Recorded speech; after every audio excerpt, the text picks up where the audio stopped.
So, hello and welcome to this Gauntlet Hangout game of The King is Dead. I have some lovely people with me today, which actually I've played with every one of you before, so that's great. And I'm happy that we have such an all-star team for this. It's one of my favorite games at the moment, and I'm really excited to see if there's any interesting smooching this time. I have with me Agatha, Garrett, Tina, and Tyler.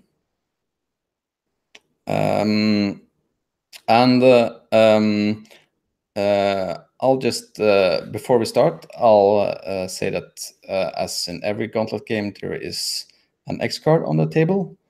So if you wanted if there's anything that you find unpleasant or is like uncomfortable in a bad way, and you don't want to have it in a game, then just X card. Use the X card.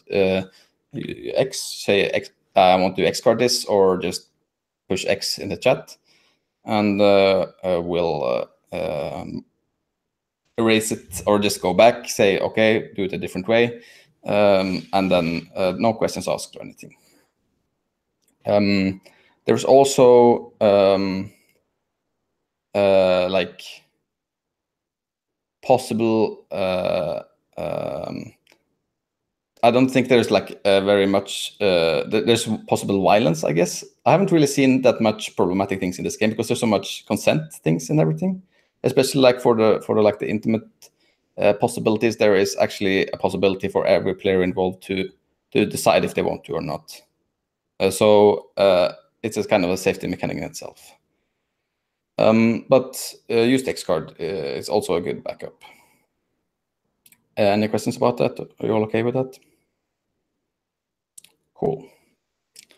So the first thing we're going to do, I'm going to give you all 3 cards. Let's see. Is any of you unfamiliar with Roll20? No. So I'm gonna.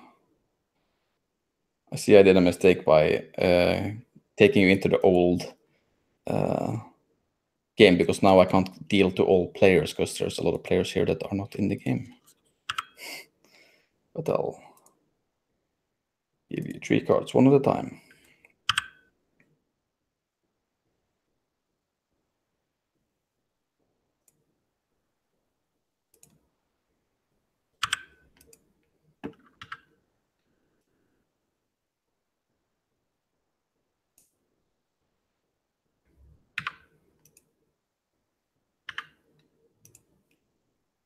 So the first thing we're going to do is we're going to put out our highest card.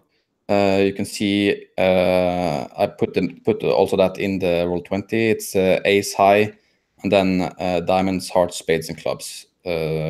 So it's yeah. Is there any questions about that? The one who has the highest card will choose which house they're going to be first. If you wanted to have a look at the houses as well, they're at page 38 and 39 in the PDF. I'm just gonna, oh my, look at that.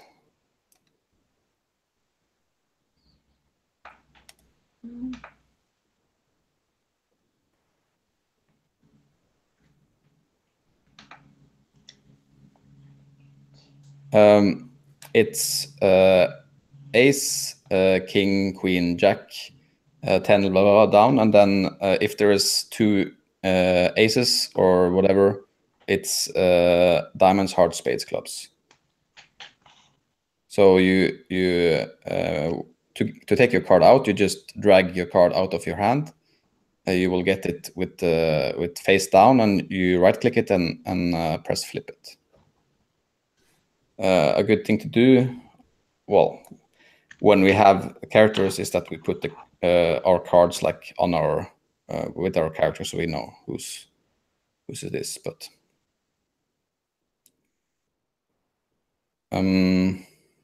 Yes. So, well, I have the highest card in the game, so I guess I'll have to start. Oh no. Let's see.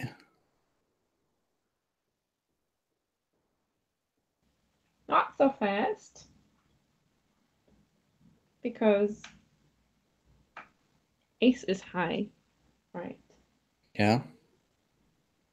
I have ace too, though. Oh, all right. I didn't see. I My have the screen ace is of so small. diamonds. Oh, I had to scroll. Sorry. Okay, then you start. I have a question. Yes. Do you, if you have a high card, do you have to play it, or can you keep it? I mean, we're keeping these cards. Oh, I see. For the mini games, it will say almost all of them have some kind of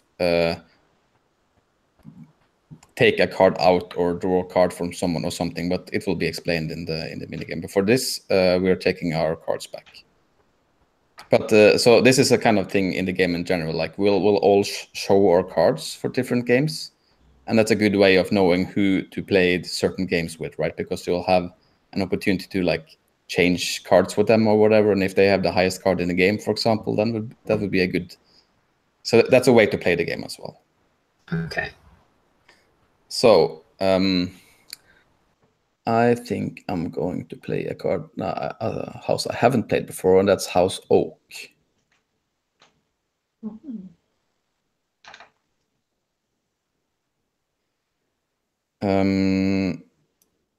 The next highest card is Tina. Oh, I choose next? Yes. I think I'd like to be House Stillstone this time. This is the ruling house of Banteen. It's true. Currently. Well, the former, the deceased king is of House Bantiv. True. Who has the queen? That's my queen. Agatha, do you have a card out, dear? There we are. And I think I would like I think House Lunesti. The foreigners.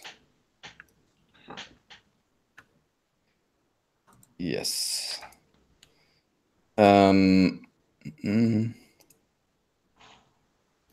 So who is the one who is face down there? I'm gonna flip it. That's mine. I don't know how to flip it. you right click on the card, and then it says flip. Oh, got it. So 7 is higher than 4. It is true. So don't judge me. So I'm House Senderiel, the usurpers. Usurpers. Cool. You know what I mean? We all know what you mean, yes. Damn usurpers.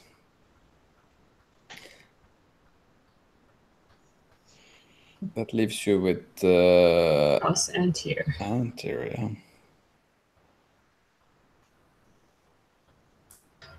Is there a place where I can type that in, or? Yes. If you go on the I button in the top left corner, you can put text in and write it.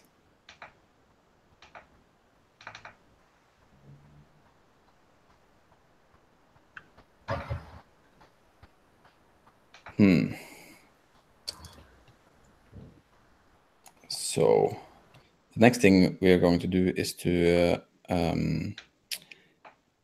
let's see, come up with a name. Choose a name that's easy to remember, or it actually says you can use your own name, changing a letter or two if you like. I'm not going to do that.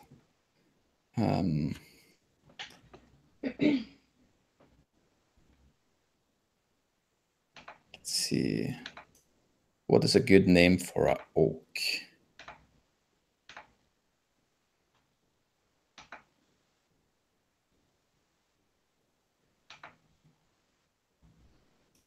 I think actually it's gonna be Sam. A sturdy name.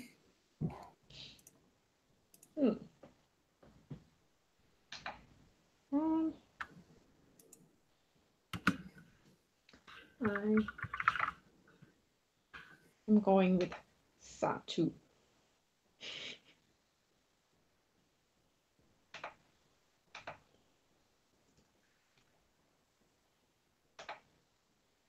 A good trick to know about Roll20 is that if you hold Alt while trying to move things, it will not attach to the grid, so it will go where you want it to.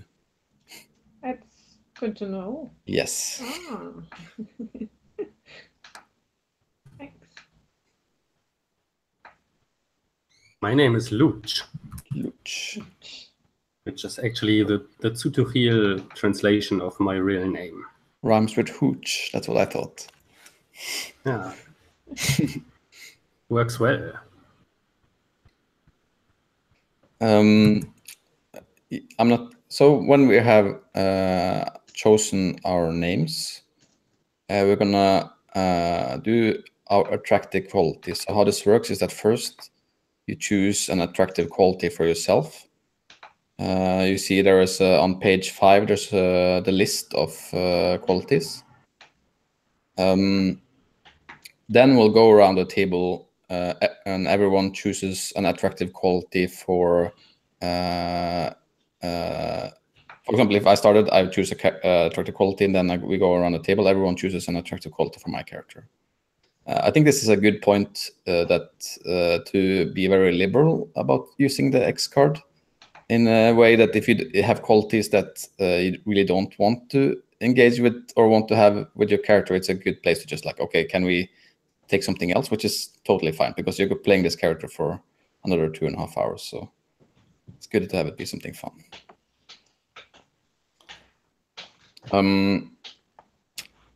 Okay, and we also can take in our card now. You right click on it once again and then just take card. So I'm gonna choose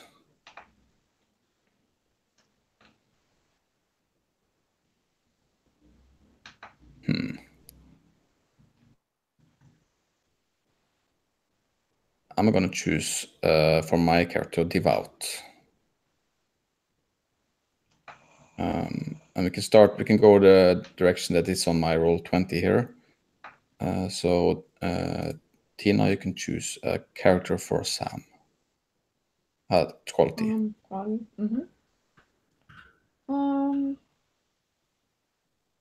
I think Sam is also widely traveled.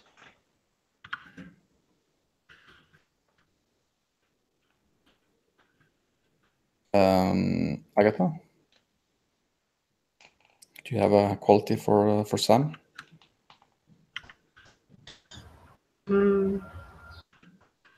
Has great hair. Again. Oh my.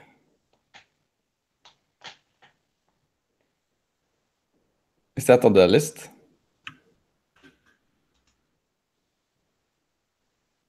There is a list on page 5. I don't think it is, but there's a list on page 5, but it can be like beautiful or something if you want it to be that. Sorry, I didn't realize there was a list. All right. Yeah.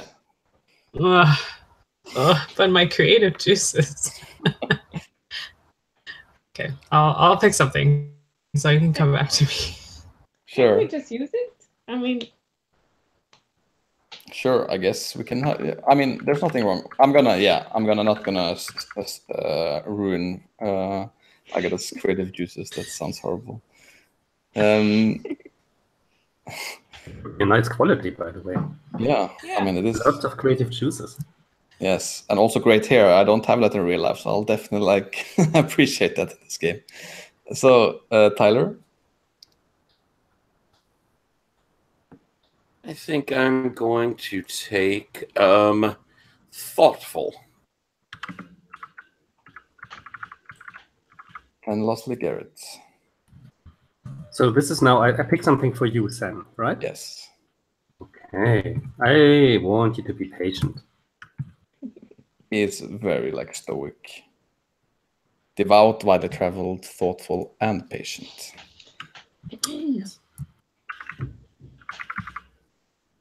With So great next- hair. Yeah, and has great hair. I mean, that's his kind of like outside the box quality, to be fair. Cool. So, and now for Sato. Well, I think I'd like to be brooding. That set the tone already. And another quality for Sato, Agatha?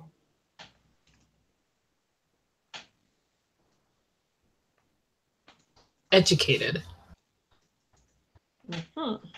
Those two always go in pairs, don't they?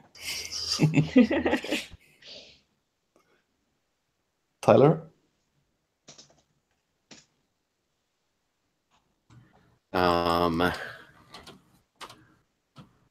Let's do. Got brooding already, so let's go with kind. Kind. Mhm. Garrett?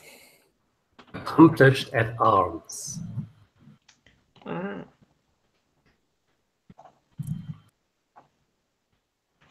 I want to Okay. see this combination at work. Brooding and accomplished at arms sounds like a dangerous combination.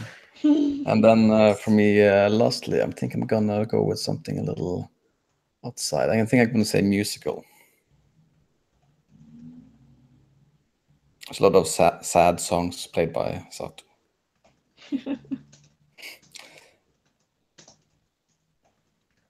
Yeah, no, I think we're going with the order in Roll20 now, so I don't get confused. So, which quality do you choose for your character, Agatha? Raikiel.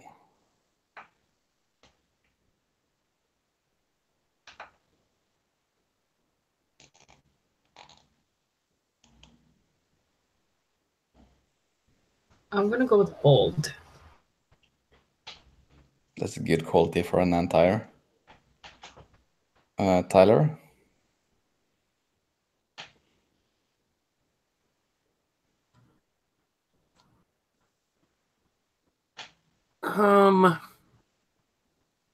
Steadfast.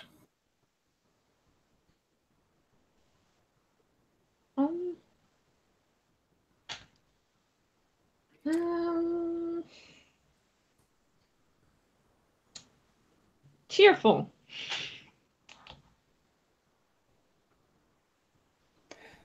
Garrett?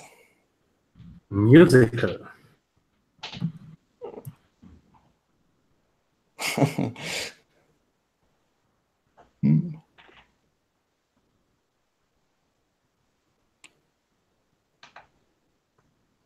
Sorry, Garrett, what was that?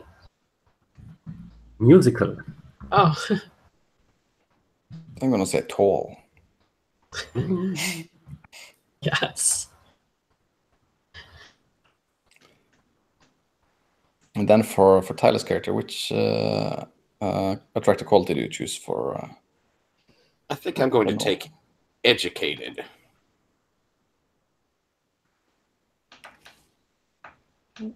Garrett?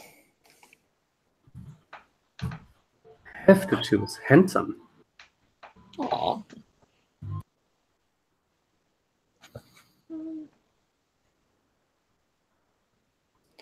Yeah, it's me. Let's see. I'm gonna say witty.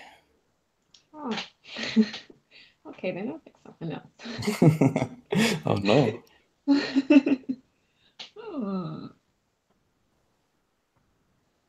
Hmm. I think resourceful. And Agatha. Devout.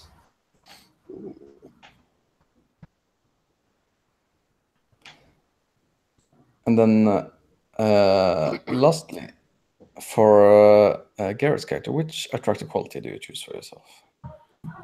I am musical as well. Oh, I mean, this is a musical everyone is band. musical. We're gonna fight with instruments. Battle of the bands.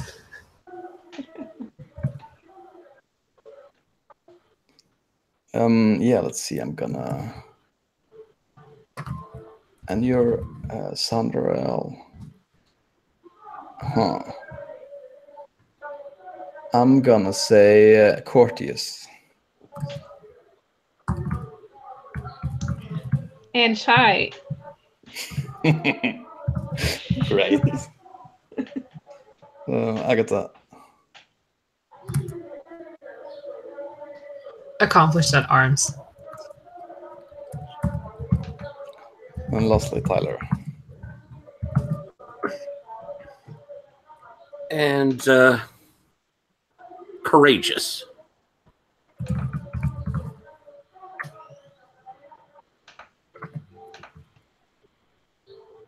So cool. So that's our characters. I think let's have like a round to introduce them, and then we'll go ahead with the game. I can start. Let's see. I see. I think Sam is well. He's a quite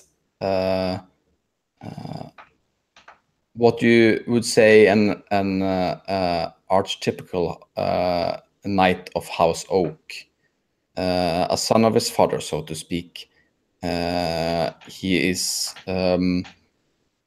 usually dressed in practical clothes and seen mostly on horseback, riding around between the different keeps of the land.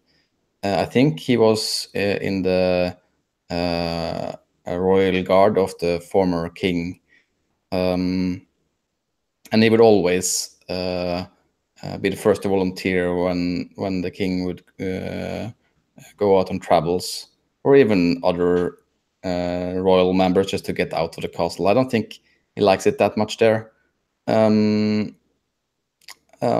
But he's not accomplished at arms, I guess. So he's more accomplished at horse, it seems. I don't know why. Let's see. But he has like, I think he has like like half, quite like shoulder length, like very thick brown hair. I think mostly like hides under his in a knot, but when he's at court, I think he definitely gathers attention from the both men and women, I guess. I think actually has like quite like feminine look. I think that's why he's not so like he's not very strong. Actually, he's quite like a I would say slim figure, not so muscular for being a knight. I think that's Sam for you. So present us with Satu, Tina. Well, I don't have such a good picture of Satu yet, except that she's, well, she's a cousin of the infant heir to the throne, and she's trying to be regent for that infant.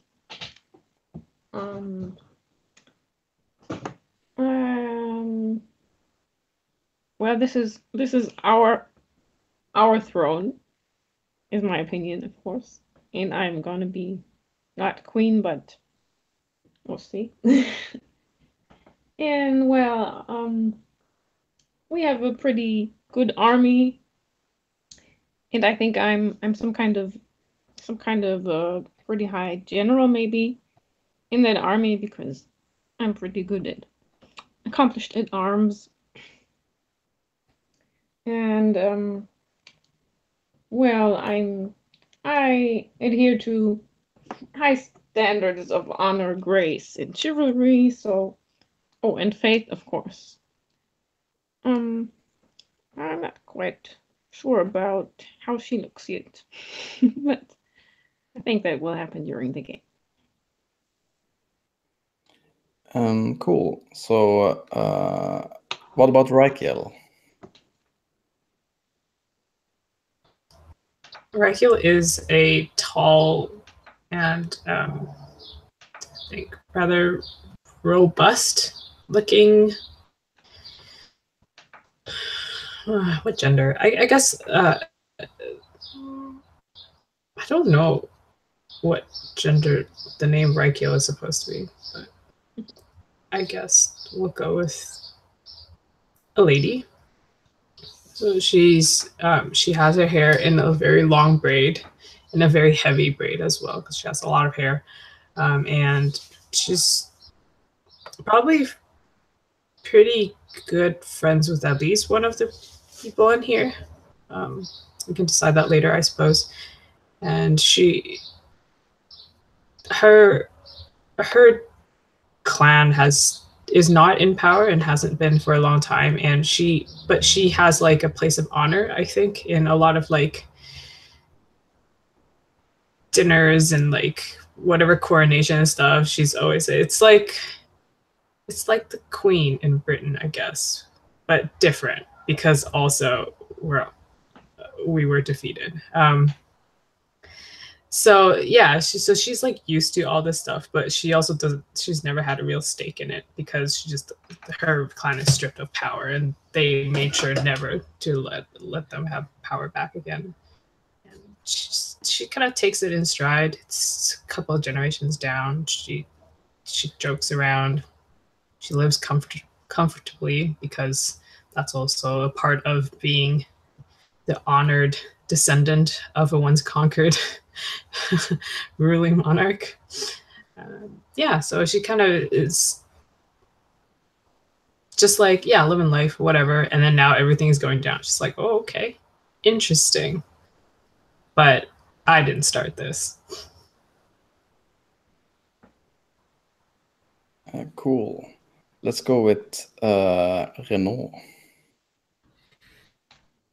Prince Renaud is a typical member of the royal family of Rache, I suppose is how it's pronounced, Rache.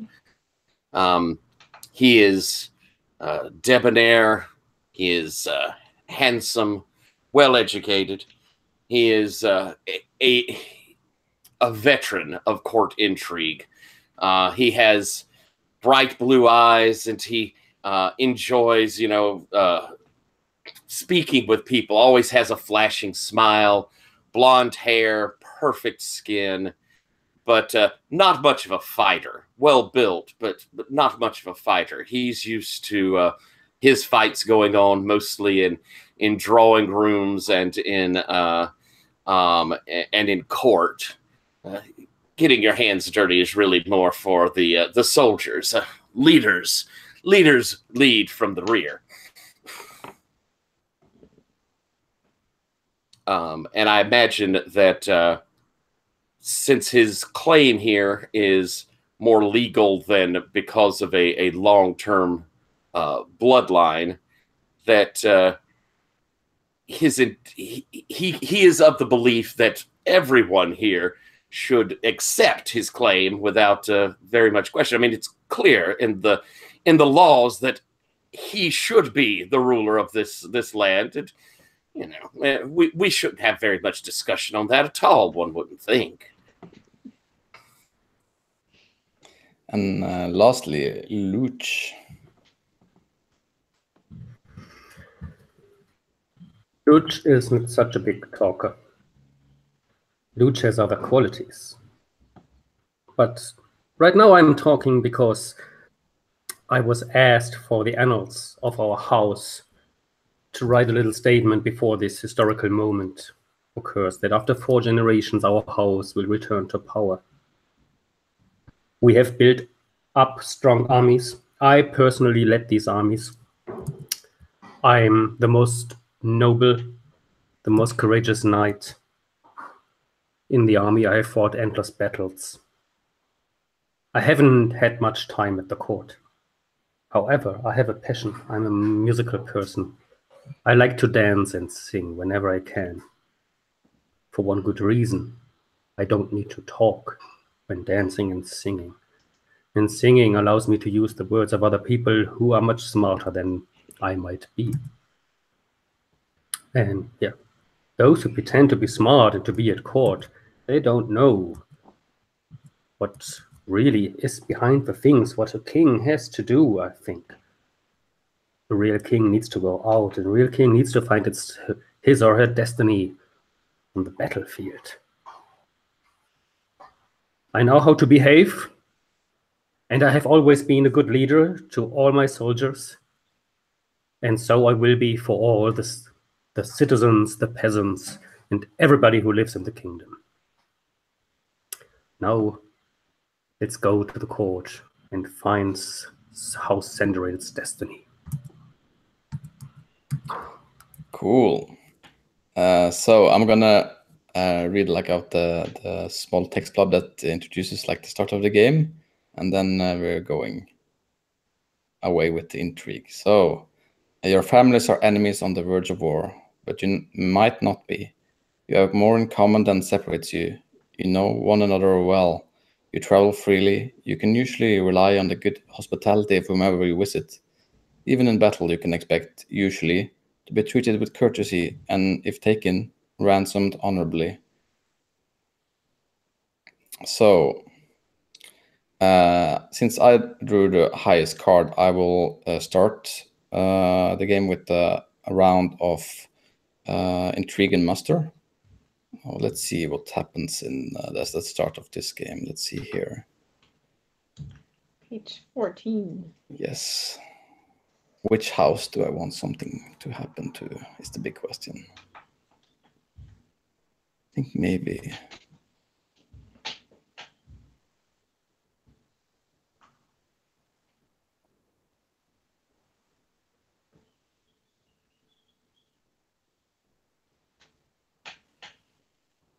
Yeah, I think House Sandareal calls upon the support of House Antire against their shared ancestral enemies.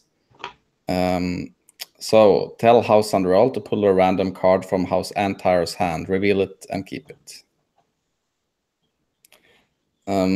So Antire, that is Rykiel. So you can, if you click on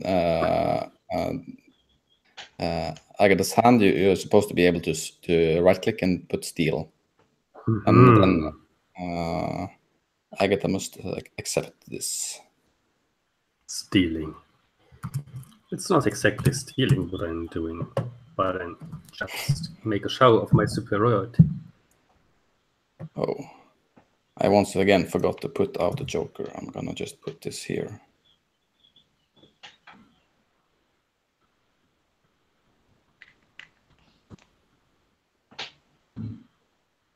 Need to do something? So, Yes. So, yeah. So I guess there's been rumors in the court that House Sandareal and House Antire are allying together, and it of course worries the others. I'm sure that's what everyone is talking about at court these days. If the two houses stand together, then surely they will have a great chance of seizing the throne. And so the next turn is Tina. okay. I think also though, just for further reference, like if there's something going on and you really want to have a scene and you haven't had one yet this round, feel free to like suggest that, because I think that sometimes that can be good. But for now,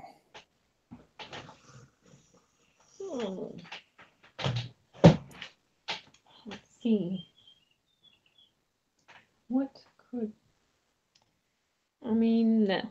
Sandreal and Entire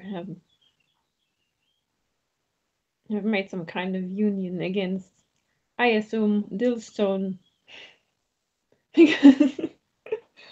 Because who else? That would.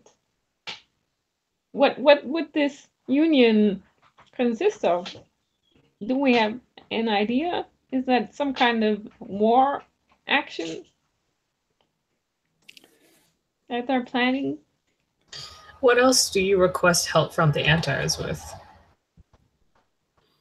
If not war and bloodshed. Or maybe feasting, I guess. Yeah, so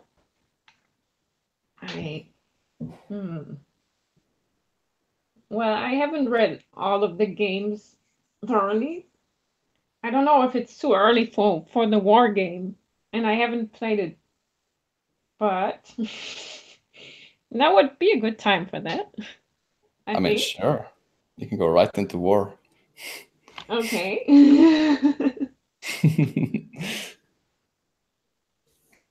And let's see. Page 30. Okay. So, yeah. So, how does this look like? Is it like House Dillstone that like immediately hearing about the allying of Antire and Sandreal just like takes out their armies and goes to war?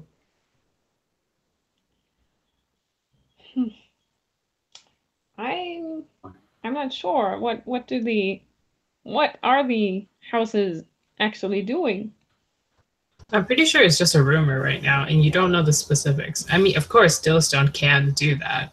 It would just reflect really badly on them. House Sandreal is always good in making a statement by positioning troops at specific points. And House Antire is very used to accepting like symbolic gestures without actually promising anything in return. But of course, Dillstone can't go to war. Could just plunge us all into civil war. It's totally fine.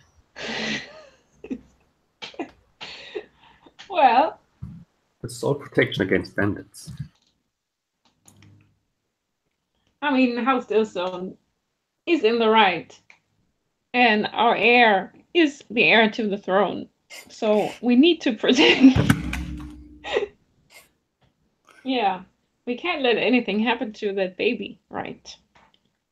So we might need to have a preventive strike against House Sandreal, which is positioning their troops at important points. Cool. I mean, So yeah, sure. We're having a war. I choose House Sandreal, which is Garrett, right? Mm-hmm. And Yes. how does that go? So you and Garrett both draw a card from the deck.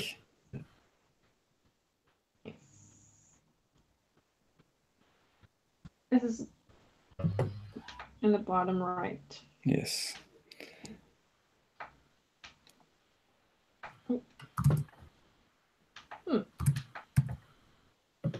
I don't know. You can't draw it? I can't draw it. I'm gonna draw it for you then.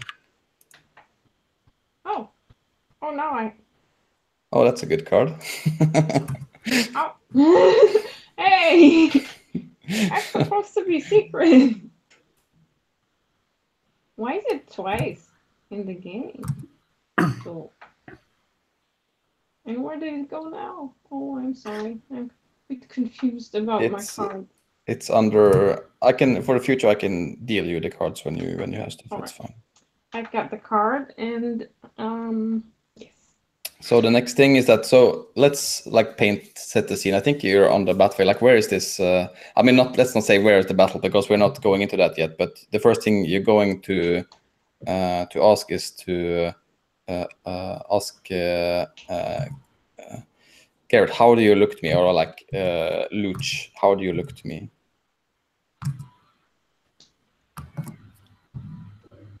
As a character, right? Mm-hmm. At the court. How do you do that? So this must be a dance. A dance and a song. A song about soldiers protecting their country from the evil, from the past, from times which bring us all down. It's a song about swans flying into the sky and returning with blood on their feathers, and nobody knows where the blood comes from and how we could protect the swans in the future, because the swans are our country and our people. And does he sing it with sadness or regret or anger or? It's a very cautious sadness in this song, because there wasn't enough done in the past by houses more in charge. Cool. So, and then you ask Sato how they look to you.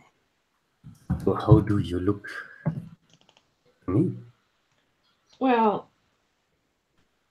I'm not sure. Do we stand opposite each other or more distant? Like, well, I'm looking across the battlefield, I guess, in a brooding manner and scowling, looking worried. And I'm actually pretty worried what's gonna happen. I don't want to throw my people into war, but I need to. I need to protect the child. So before we start the war, I'll just let the table know that at any time during the war, anyone can also join in an alliance with one of the two parties, if you like. For the I think I'll we will, the people who are not in the war, there will also always be one person who's not in the war. They will conduct the war, which is say what they fight about and stuff. So is there anyone who at the start of the war joins in an allegiance with either Sandor Real or Dillstone?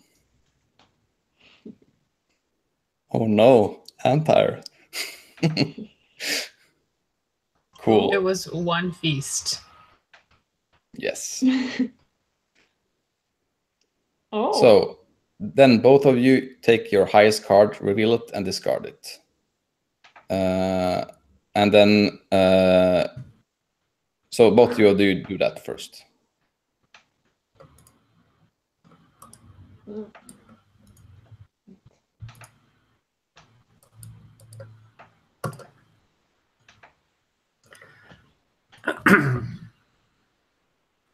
Okay. Doesn't let me. Just drag it out on the table. Oh, I drag it out, yeah. And then I right click it. I see, yeah. I'm gonna flip it. So, that's a spade, right? I'm never good at this English names of cards. Yes. So you both draw one card into your hand. That's your army. This is actually the worst card to... So we draw from the card deck, right? Yes, I'm going to draw one for Tina. That was the deal. Let's see. Yeah. Okay. Didn't have to... Okay. There you go. And that is the army. Okay. So the other players, so me, Tyler, and Agatha, we will conduct the war until someone joins. Pretty much the first thing we'll do is to I'm going to start. We choose a name, a company, site, or stronghold. That's thing at risk. That's what you're fighting over at this turn. There's a list under in some pages down. The combatants will bid for that fight, and whoever has the highest cards wins that round. And will choose the fate of whatever is at risk. the war ends when one of the combatants is reduced to 1 card without ceding the field, or the people conducting the war can demand an end. Then the thing at risk will be the peace treaty. So who will like win the treaty, I guess, like. Or if any one of you cedes the field, so surrenders. So I'm going to start with something that is at risk for House Diddlestone. I think it's the Garden of Valor. It's a temple and mausoleum to the Bantaweave's past heroes, and it's the place where your late king is buried.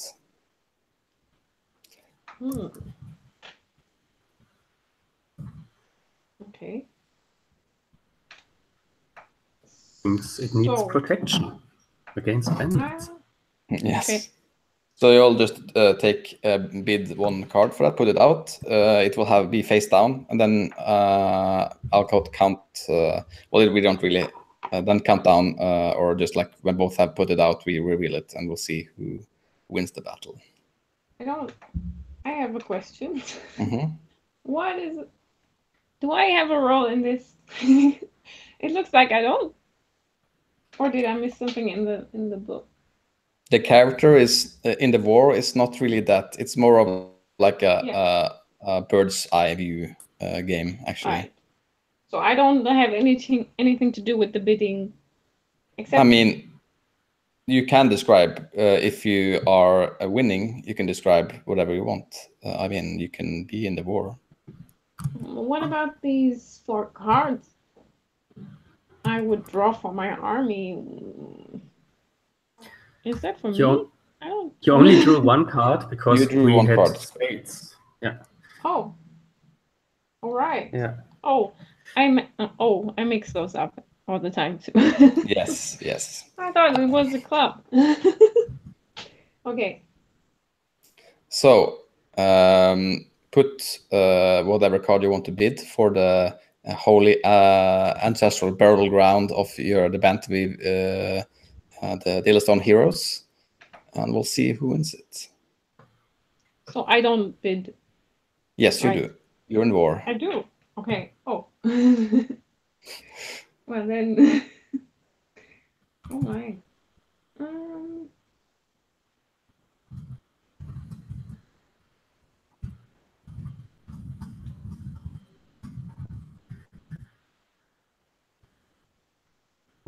My card is ready.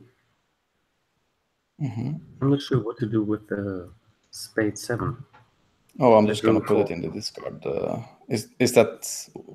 Yeah, The that one- was the one I used for designing how many cards I can draw. Yeah. Okay, yeah. I'm gonna flip it over here, and we're gonna have a discard pile. Down Well, here I somewhere. put You my ace of spades up on the right, starting the discard pile. Okay. I'll put all those things up here then. So, have you put out a card? Yes. Has House Diddlestone managed to defend their ancestral burial grounds? Is the big question. Yeah. Oh, Where's that card? Is it already on the? Oh, I don't see the card yet. My card is on my character part. yeah, I you can don't- flip it. oh. You already flipped it, right? oh, there it is. Ah, you flipped it already. Oh well. I mean, Sorry, wasn't I supposed to flip it? no, it's fine because you both had your cards out. So, Satu, how does the army of House Diddlestone defend the Garden of Valor? Well, how is the army of House Sandoriel? I mean, is it really big? And Yes, it is really big. It's the Interesting. biggest in the country. Oh damn. Well, Yeah. they're certainly not as good as an archery as House Diddlestone. So Oh, the archers so it- of House Dilston's army have caught you off guard. We have had some spies reporting on what you're planning to do, and we've taken some action before you've seen us, I think. Oh. That caught us in surprise. We weren't expecting anybody to attack us and to turn this into violence. We came here to protect these holy grounds, and then we are attacked and several soldiers died in this battle. We are highly upset, and from now on we are at war! Oh. From now on, huh? Yes. What? You came to attack us. So, We just wanted to protect your holy grounds from the bandits. Of course, the bandits from somewhere. I imagine this being an animated disagreement later on. Let's see. Agatha, you can choose a thing at risk for the next round. Either one from the house Dillestone list or from the house Sandreal. They're on page 33 and 35, respectively. It's Kalishar Shrine, which is another sacred ground, a magnificent temple to the gods and the honored dead. You just keep attacking the shrines. What is going on? What is happening? Oh man. Okay. How does House Sandreal's shrines look like? Oh, these are all our war heroes are there, and they are represented through the gods. When they go up, they join the ranks and they return as angels, and they like all our infantry regiments, and every regiment is like named after one of those heroes. So these regiments, they will be there to protect their temple. It's like stealing their banner. Oh no. Each put a card to bid for this Kalari Shrine, the magnificent temple of the honored dead.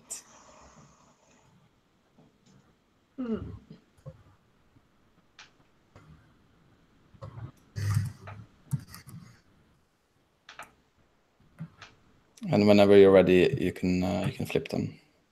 We didn't want this war. We are just here to protect our sacred grounds. Oh, cool. I just found out that there's the list of fates. Of course.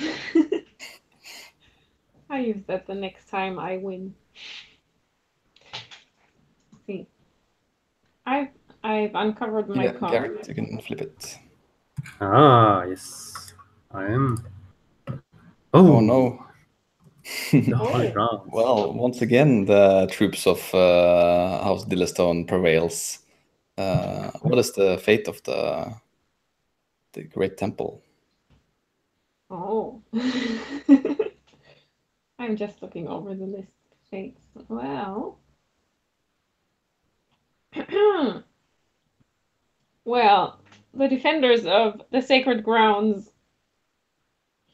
abandon this sacred site cowardly. It looks like it's not so sacred after all, not as important as it was thought. Our generals are highly upset what has happened. Like these aggressive and out of a sudden attacks, which caught us totally in surprise while we were already ready to negotiate like an agreement about these tragic incidents at the sites of our Dilleston house. We were like, our people were murdered and sacrilege happened at our sacred They places. ran away. Because we were caught in surprise and because the other houses didn't step in to help us. I think this should be brought to court. Indeed. There's no way that this war continues in such a terrible manner, but I still don't see it. No. You don't see Our it. generals wouldn't accept this. So, Tyler, what's at stake for this round of war? Oh, I think from House Dillastone, their bold fleet of 10 longships, newly made and now a sail. Hmm. Yes, they are at risk. Warships. Yeah, you all put out each a card to bid. I can see that the other houses will get well out of this war. No one getting into it.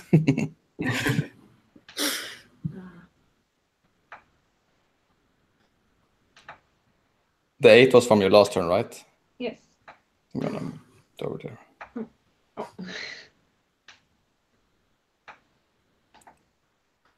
Oh. Yeah, you can flip your cards. And Oh no! ooh, Again. This is the end of the war, though. Next time is the terms of peace because Tina has 1 card left. ah, I see. So, what is the fate of the longships and the armies attacking them?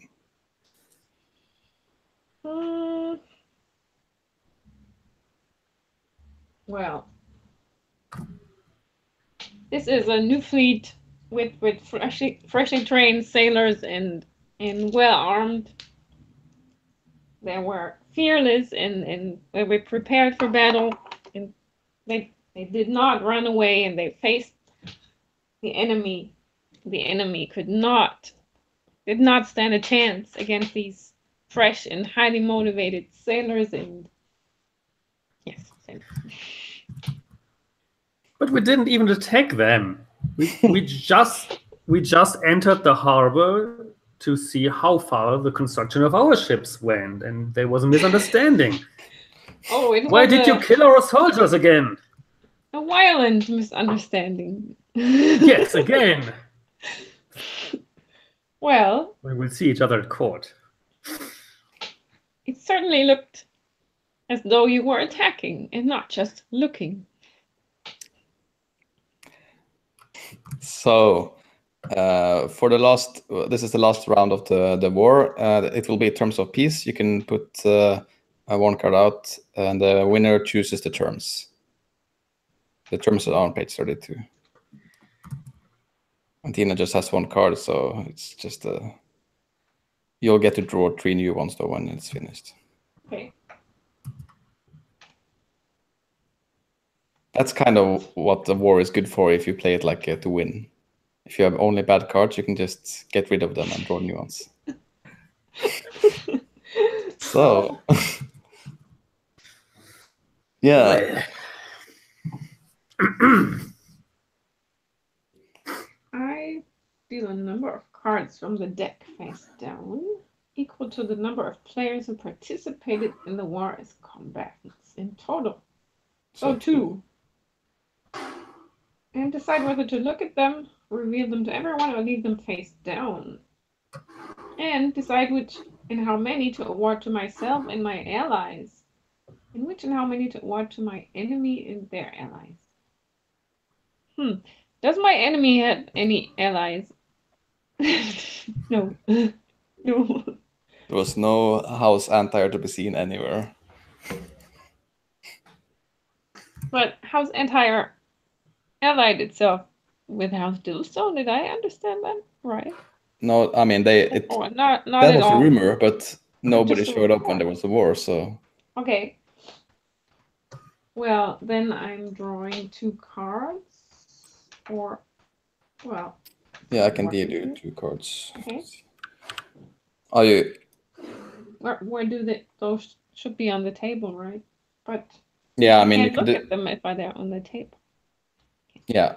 I mean, this is the best way. You can choose if you wanted to give someone to the losing side here if you wanted, but I mean, seems House Dillastone seems not very friendly with House Android these days. It's a complete surrender, what they demand from us. Yeah. Also, This is Garrett, ridiculous. you can draw 2 cards as well, actually, because you have only 1 card left. Ah. Sure, I can draw 2 cards. I'm not sure. Good. Up to You 3 draw cards. 2 cards too. You can. I'm not sure if I'm going to give those cards to anyone but myself. I mean, No. I don't have any allies, and my enemy has not brought honor upon themselves at all. They don't deserve any kind of retribution I mean, it or seems show of good faith. seems legit. Also, yeah, actually, you don't get if you keep all of them though. What could be a good hero, Tina, is because you have 2 cards. If you give one of them to, if they're not good cards or whatever, you could give one of them to Garrett, and you get to draw 2 new cards. Because whenever you have fewer than 2 cards, you get to draw 2 cards. Oh well, that's good. But yeah, I think I'll do that. How? Oh, I just you muted Garrett. Yeah, I put this near Garrett's picture on, but I Yeah. guess I just put it on the. So I don't draw cards then, right? Because only if I have less than 2. that's kind of true. Yeah, it's true. Yeah, so I don't have 3. But I just, then I have 2 cards, and I need to get 1 card from you, and you gave it to me. But then I'm allowed to also know which other card you kept. Oh, you Because, yes, if you were allowed to see both cards, you need to reveal them to all players, and then you can Okay. distribute them how you want, or you distribute them without looking at them. But you can't just okay. look at them without telling us. Okay, then I'll show Yeah. both of them. Yeah, don't need to. You can just tell us. Then I think that's fine. Okay. Or Well, yeah, I just put them out and I don't remember.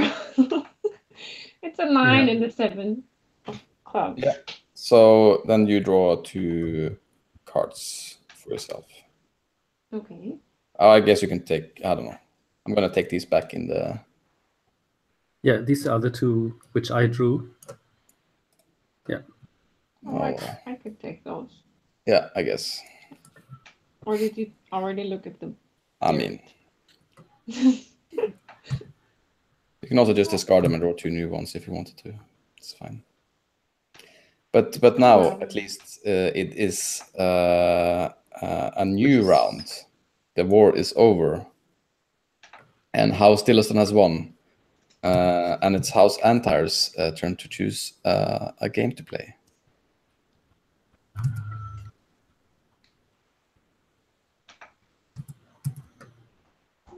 Let's see.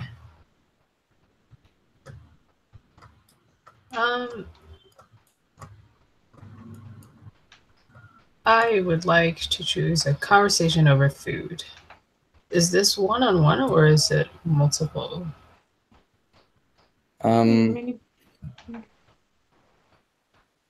Page 10. It is one. It's during the meal. Anyone can ask anyone for blah blah blah. Okay, blah blah blah. Let's see. I think it's 1-on-1. Yeah, choose one of all of these people. Who else is invited? Mm-hmm. Those players can accept or decline to join in. So. Yeah. Okay. So it could be more. Yeah. I will invite. Where are the names again? What up? Renault for a feast of sorts, and everyone else can be invited if they so choose. This is not a private meal. So who would like to join? Salmon joins. Never says no to food. That's the spirit. I don't like eating, talking, and I have a lot of tears to dry. I don't join. Oh, well. Whoops. Well, if he's not coming, then I can come. So where is this Where is this feast taking place?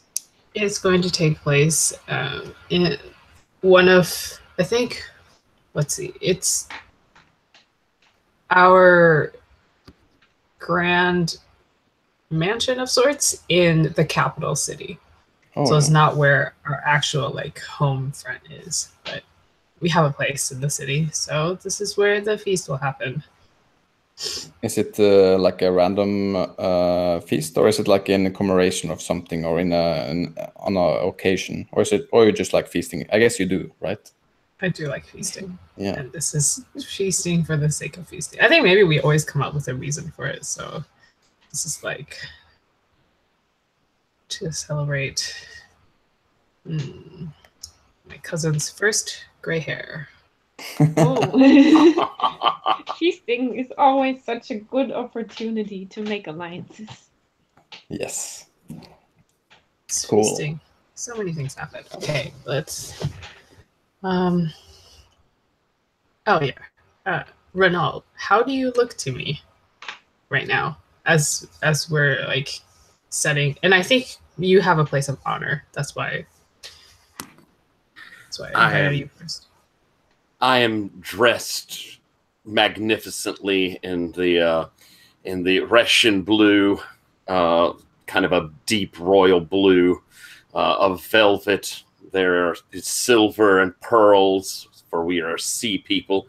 So we have, I have pearls all encrusted on my jewelry.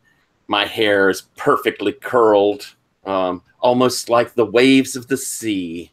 And my eyes are like the sky above the waves. Yeah, you're super overdressed. Everyone from House and Terror is just dressed in our normal clothing, which I think has a lot of like, it's like a lot of woven material with a lot of intricate patterns on it. But it's like what I'm wearing is like a little stained or whatever. It's just a feast. And what is your mood? I seem very happy, and if anything, you would. I'm a bit flirtatious, probably, with you, Raikou. All right. Raikiel, I'm sorry. And is that like a habitual thing, or? No, I'm particularly doting on you. I'm very attentive to what you have to say, flashing my smile and ingratiating myself to you. Right. Okay. And I am just in my usual mood, having a good time, calling for the musicians to play some fun celebratory song, and I think I'm like laughing heartily at whatever anyone says. Just have a good time. And I think we should draw now, right? Yes. And yeah, also I think also the other characters should say how they look. Yeah. I think like I've casted Sam looking a little bit like what's his face, Lancel in Game of Thrones, except with like brown hair. And he is wearing I think it's a green velvet tunic, like singular color, and it has like the shield of his house on it, which is like a mailed fist with a rose in it, like the mailed fist of House Oak shielding the land of Banterweave.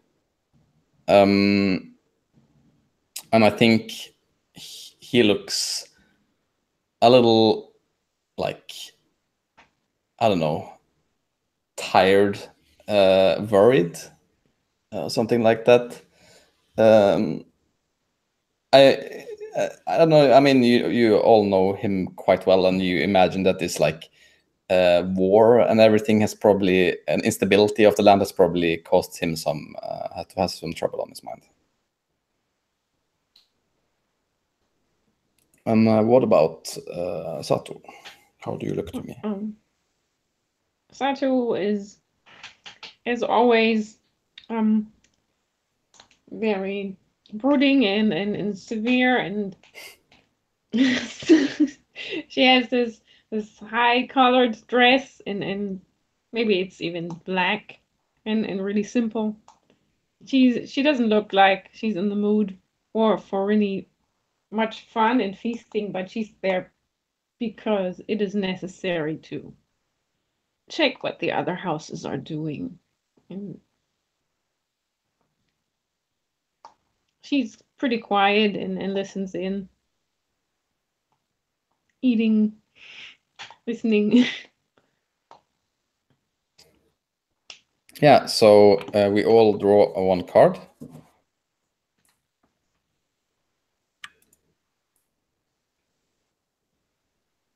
We're gonna deal one to Tina.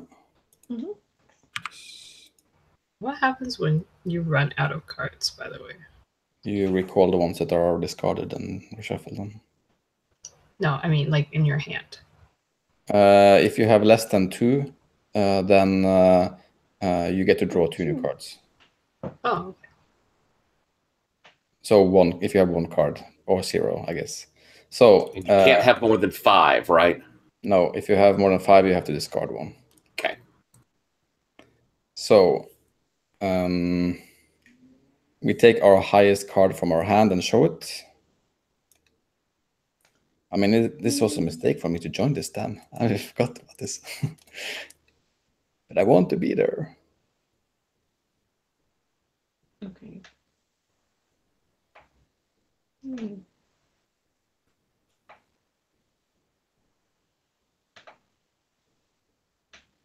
Sato? Oh, where did it go? Oh.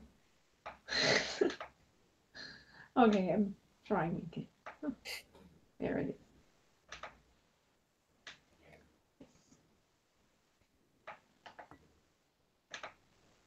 Yeah, it is. There is some strategic things into it if you wanted to, for sure. So, Oh. My hand is so sad. yeah, I mean, has an opportunity to get a little better now.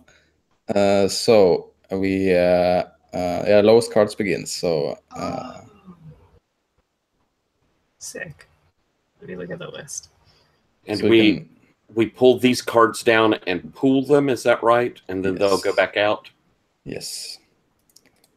We in the end of it, we try to mix them, and then we draw 1 from them in the end. So there is an opportunity to get the best card in the game if you joined this conversation over food. Oh. Wow. Satu, congratulations on the win. Well, it is no joy for me to win this war. It was a necessity to protect our lands and our ancestral grounds. But thanks. All right. Well, that's fair. You are very bloodthirsty compared to your father or your mother or your grandparents, for that matter. Which is fine. I'm not judging. It's just there's a lot of fighting. I'm not. I'm quite angered by your opinion. I am just protecting our lands. All right, that's fine. It's okay to fight. Here, have a chicken. Oh, thanks. She keeps munching and looking down broodingly, angrily. No. Look, I'm just saying I'm impressed, okay? It's great. Enjoy the feast. Don't know why you're so upset. It was a compliment. Well, she doesn't take it as a compliment. She feels like she's being made fun of. This is not right. I'll pass you some wine as well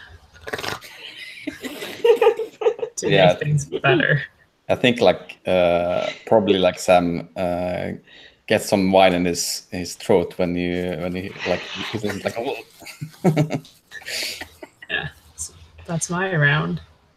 Cool. So what does Renault do?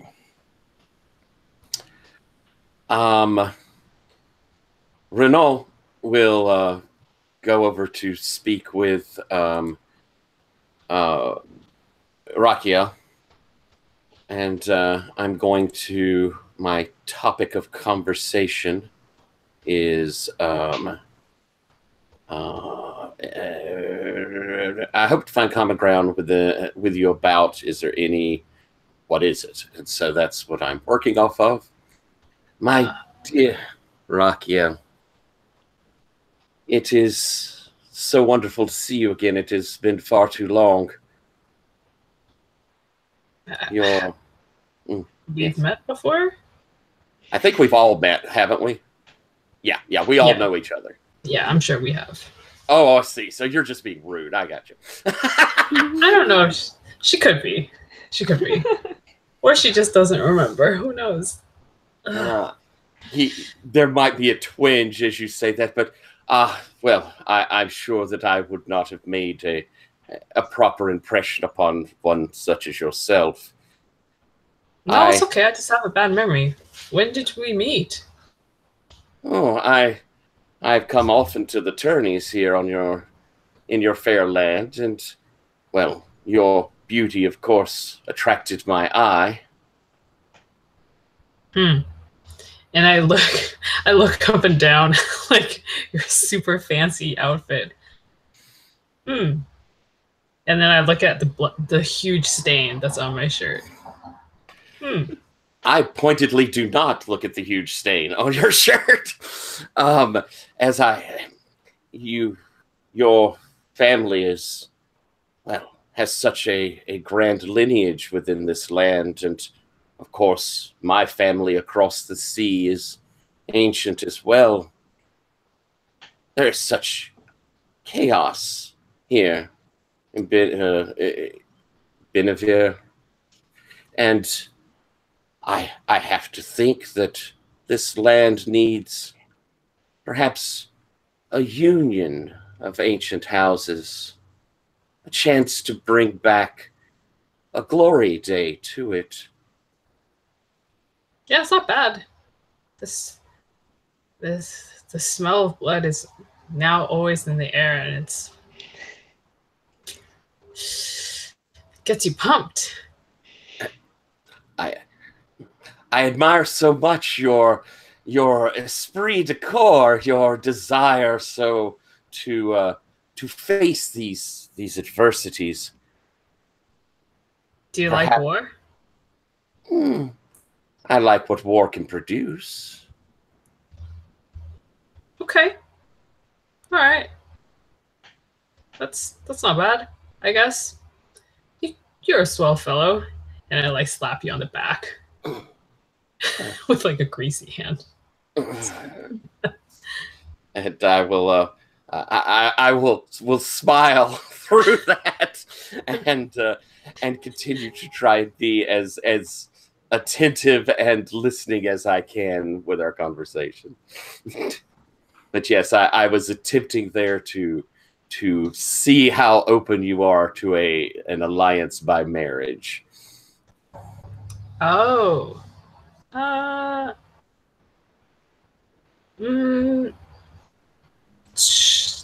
don't know. Do you make that really explicit? I tried, but it depends on just how far you're willing to not see it. But yeah, I'm trying to make it fairly obvious. Oh, okay. Yeah. Is there common ground here for that? And if so, okay, what would you think? I guess it's fine. we'll have to see your fighting prowess. Which, yep, you're gonna have to prove it. Well. She like looks again at your like super fancy outfit. And also, yeah, our family was in the talks with marriage of union with the house Sanduriel, actually. So Hmm.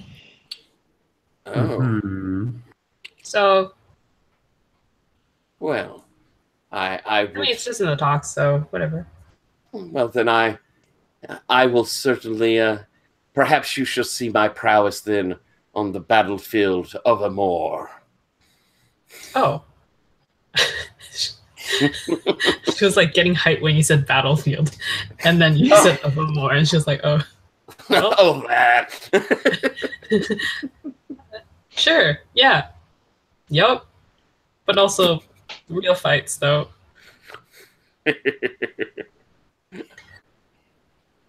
Oh yeah, Garrett's question. Yeah, I think so. Yeah, put it in. Put it in.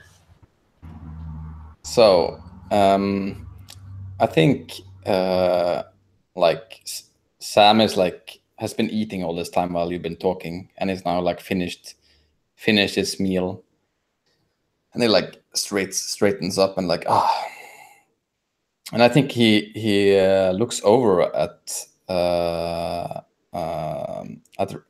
and is like, oh, I always appreciate the delicious food of served in the house entire feast.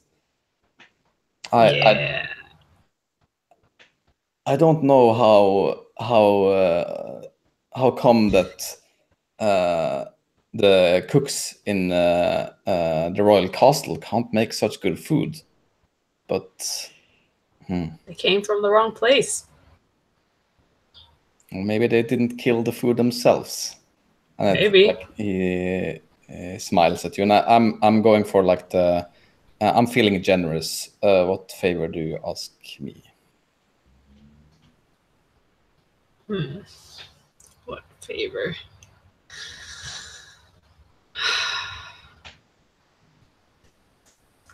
Well, you've heard, right, about the talks between my house and the house Sandoriel. I mean, everyone heard those rumors. Even House Dillastone, I heard. That's a good one. Yeah, I don't super want to get married to Luch. I mean, he's fine, but he talks in circles and I don't understand. So why?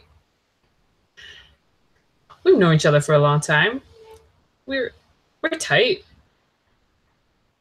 How about, let's say, we put out the rumor that we are courting? Yeah, and I think you see like he probably like swallows his wine a little wrong again, and like looks up at you. Whoa, you okay? And I think actually like he if you let him, like takes his hand like over yours and says, I would do whatever is the best for Banterweave. If you think that's the best course of action, I will trust you. You've always been one to make good decisions, Rakiel.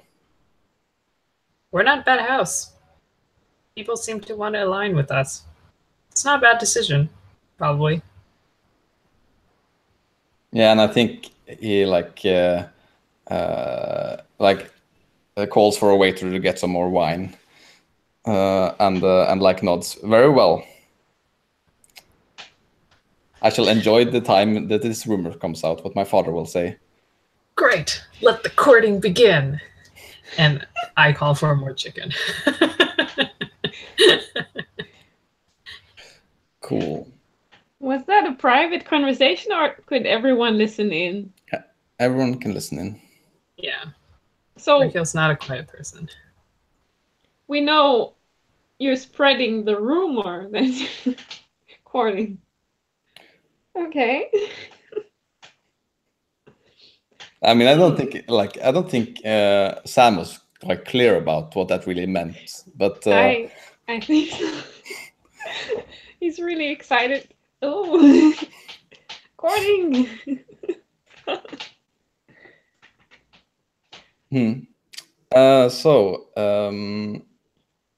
it's do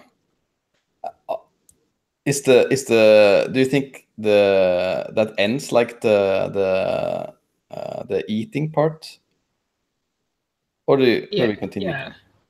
Yeah, I think that is enough for me for this scene. If anyone else wants to do something else, you're welcome to. But Actually, I think I would like to maybe ask Rent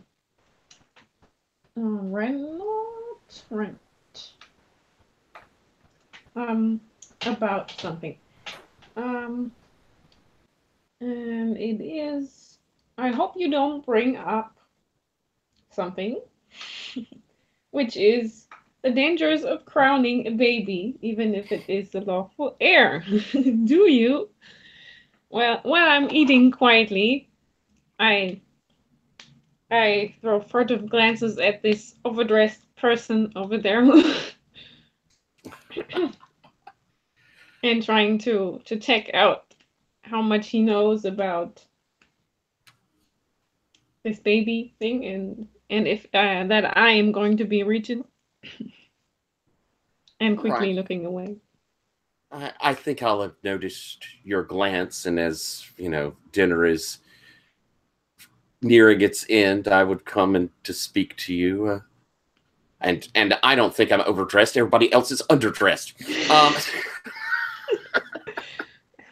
But Satu, it is very nice to see you again. You look well. Renaud, you look splendorous. Well, thank you. I heard with some sadness of the passing of your cousin, and now such a young heir. Well, yes, it is just a baby, but it will grow up. He will grow up very quickly, and he has a very good guardian in me. Oh, there's no doubt of that. I've heard tales of your success on the battlefield. Yes, it is my highest goal to protect the child and the throne with it. That's very noble of you. It can be quite lonely and certainly dangerous to be a regent. The winds of politics swirl around one. The war, baby. You, of course, know that if there's ever anything I can do to help you with the intrigues of court, I and Rasha are happy to lend our assistance to your fine province. Well, that is unexpected, but thank you. I may call upon it. It is the proper place of a lord to protect a vassal.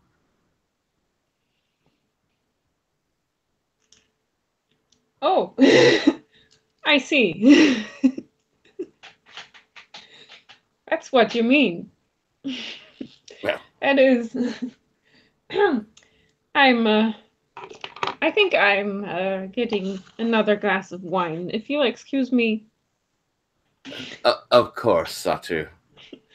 Be well. And you?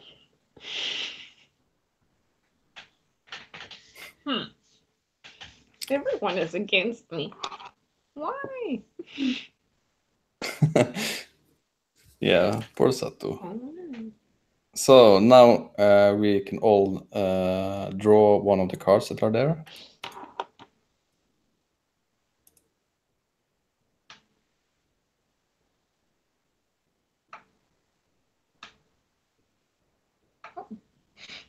Oh.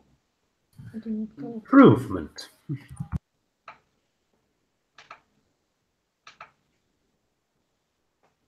Has everyone taken their card? No, it's 2 I cards did left. right. I don't think I have one. I don't remember how many I had. Well, I just if took everyone mine. has like, yeah, I took mine. yep, good. Okay, then I took the last one. I think we'll grab a 5-minute break here, if that's okay with everyone, and then we'll continue for another hour or so. I think we're Okay. getting somewhere with this. Yeah. Whose turn is it next? It's Tyler's turn, and then it's you. Ah. So see you in 5. Mm-hmm.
So you're up next with the game, Tyler.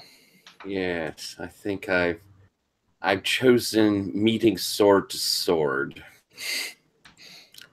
Oh. And I'm thinking that is with you, Sam. What? Me? If it seems that you have taken the affections of Raquiel, and I have to prove myself in battle, this seems the much better way to do it than to waste the innocent blood of our troops. Instead, we shall meet corps to corps and fight ourselves. Very honorable. Very well. I think you're better at it than me. Yes, that could be the case. So we both draw a card. It's our highest, is that right? No, we. We just draw a card, right? Mm-hmm.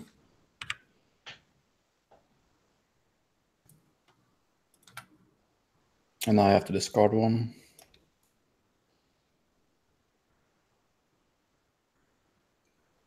So, how do you look to me? What's your mood? I am probably wearing my more dueling armor, which is finely inlaid leather. It has probably enameled on the front of it a seahorse picked out in mother of pearl. I have my ornate sword with its jeweled basket hilt, and beneath it, I'm probably wearing, my functional finery. So probably just something, a bit of velvet and silk, but not that flashy in color. Yeah. What's your mood? I'm probably a bit scared. I probably... It feels like I have been almost forced into this, and I am not very sure how well it's going to go. Yeah, I think Sam wears a well-worn breastplate. You can probably see that it has been banged in and then corrected out again. It's not like a beautiful find or anything. It's his war armor. He has I think a coif, and a helmet over. I think it's like a helmet, one of those Viking helmet where the eyes are covered. And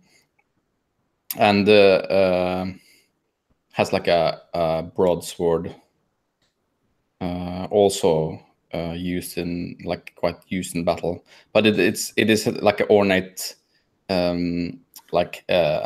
shaft, the thing. It has the fist in the middle where the what is it called? I don't know. The pommel. Yeah, meets starts where the sword starts. Mm-hmm. And I think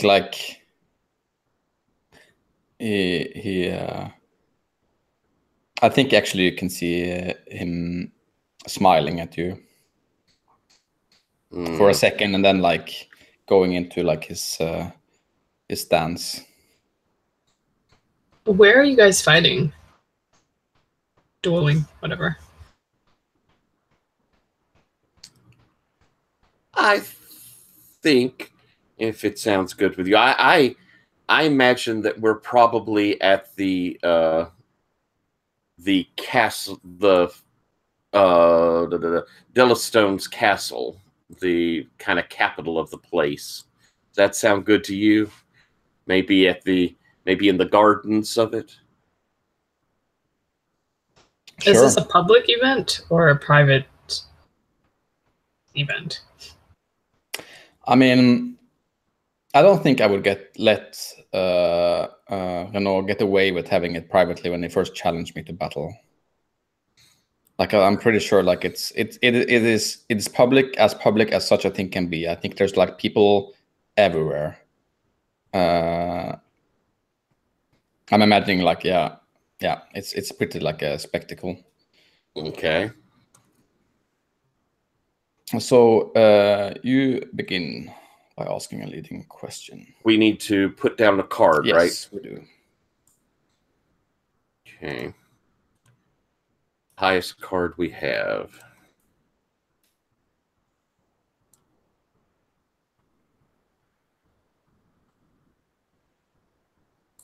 All right.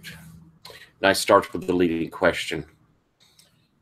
I, of course, have told you that honor demands that I fight for the beauteous Rachiel,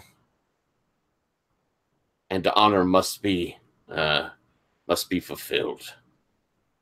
Oh God! And so as I move in,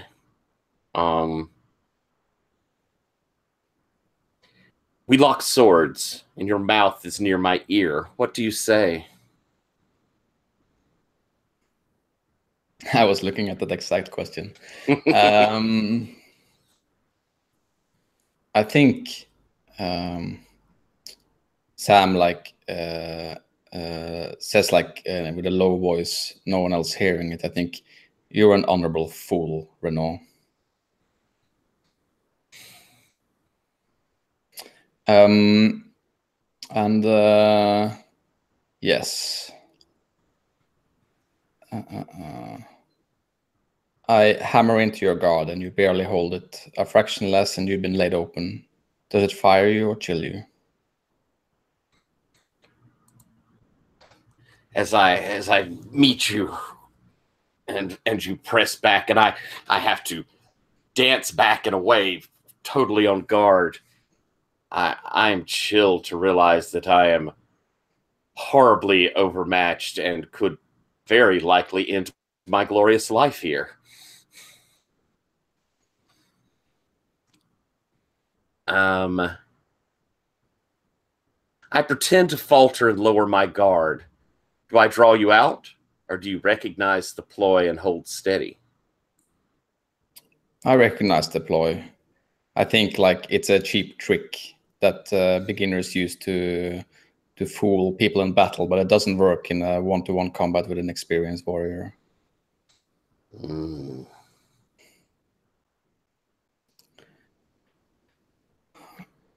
Closing questions now. And yeah, back and forth until yes. So is it? Yeah, third question. The closing question come into play. Yeah, let's see. Of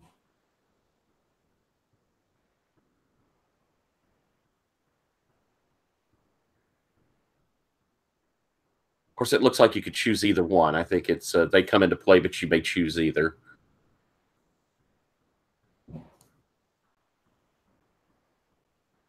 I seize momentum and initiative and drive you backward. Do you stand or do you allow yourself to be driven? If you stand, we show our face down cards. If yours is higher, you stand me off. If it's mine, I kill you.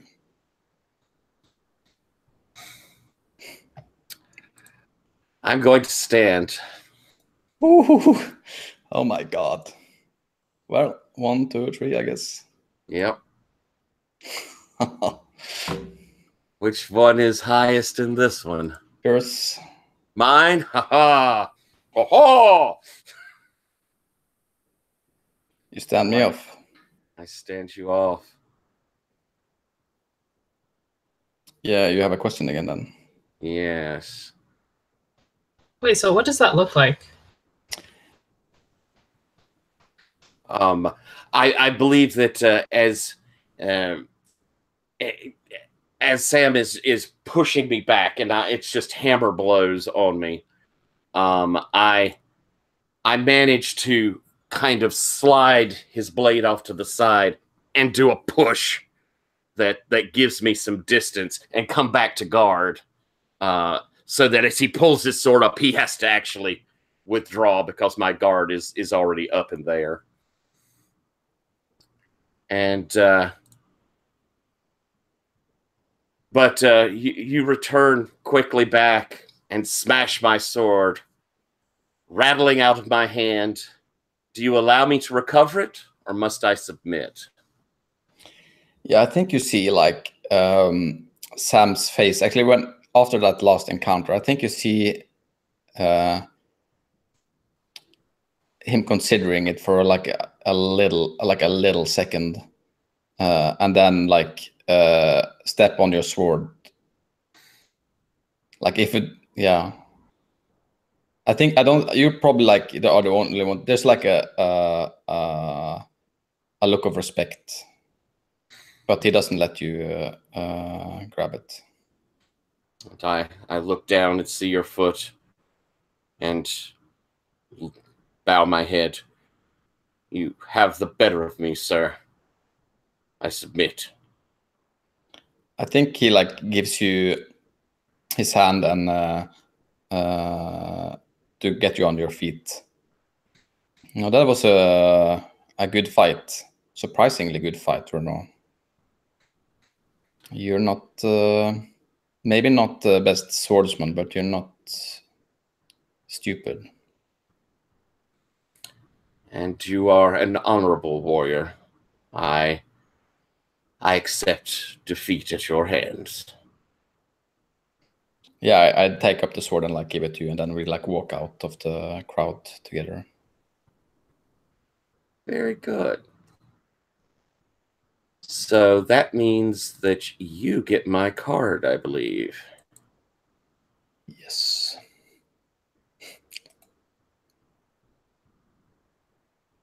You get mine though, don't you? Oh no, how does it I work? think you discard, yeah. Yes, so discard that. I'm glad to have you back. No more conversations over food now, no. Okay, so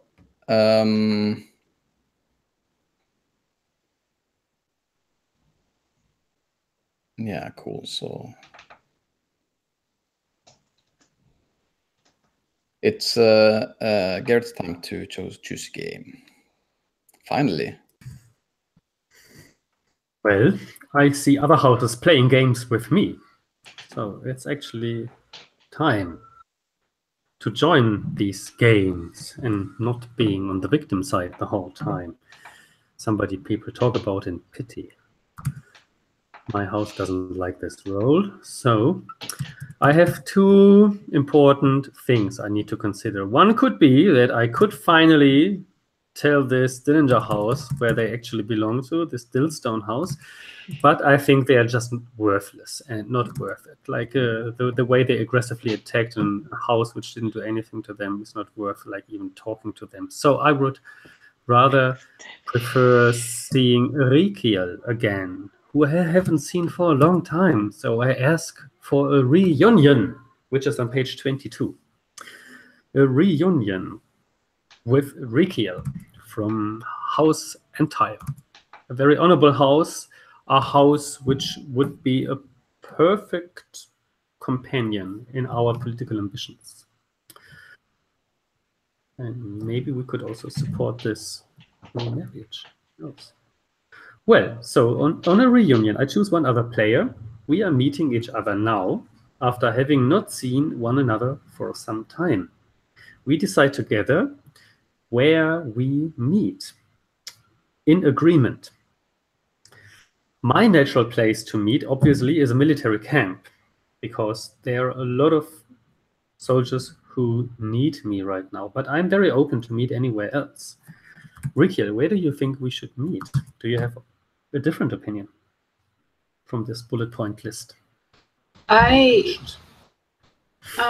We could. I also think it'd be really interesting if we're in an estate of another family, meeting both as guests. Yeah. I wouldn't mind coming to your estate. Does it sound good? Oh, okay. Oh, yeah, that works too. Mhm. Sure. So I'm assuming my estate must be pretty far from the. Yeah. Sorry, there's like noise on my side. I think It's okay. I don't hear much. It sounds like waves from the ocean. Is your estate close to the sea? it is in fact not. But I think it might be closer to maybe where your shrine is. So I'm imagining like where my family is. It's on the plains, so it's very very flat, and so even our family estate or clan estate is not very imposing. It's a series of like low houses that like kind of blend into the background, if you will. Welcome. Sounds good. I'm pretty sure you would like to know how I look to you. Mhm. So I will tell you.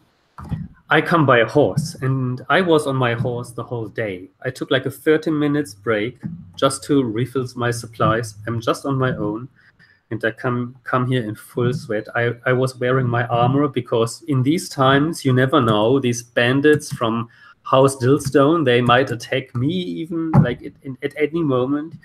You will never be able to know. So here I am finally, and yeah, we haven't seen each other for a long time. How do you look to me? I look surprisingly kempt. My hair looks freshly washed and freshly braided, so it's still like it looks wet, and I think my clothing is the least stained that you've ever seen, because we've also known each other for a long time, and it's not Raquel if she doesn't have a giant stain on her clothing somewhere, and this one is just tiny stain by the sleeve, and that's it. And I think, yeah, I don't look as like cheery as I usually am. More just like, yup. That's what I like so much about you. But maybe we are going a little bit too far now already. I also want to know if anybody is around, if anybody can see it, or did we take care that this is more private? I think this is private. We know enough. We know each other enough that we can just receive each other without like servants around. All right. Then I start with the opening question, following the structure of the game. When did we last see each other? You answer freely and then choose one of the reunion questions.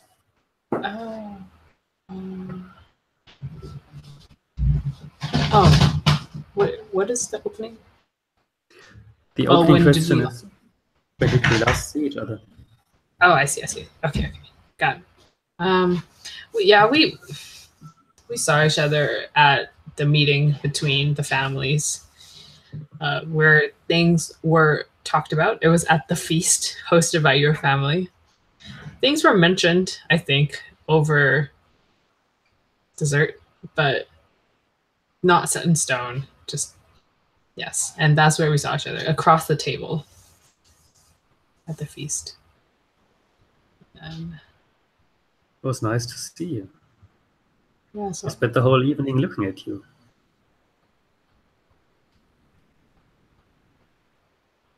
I guess I don't remember.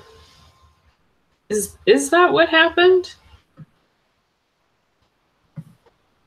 Huh.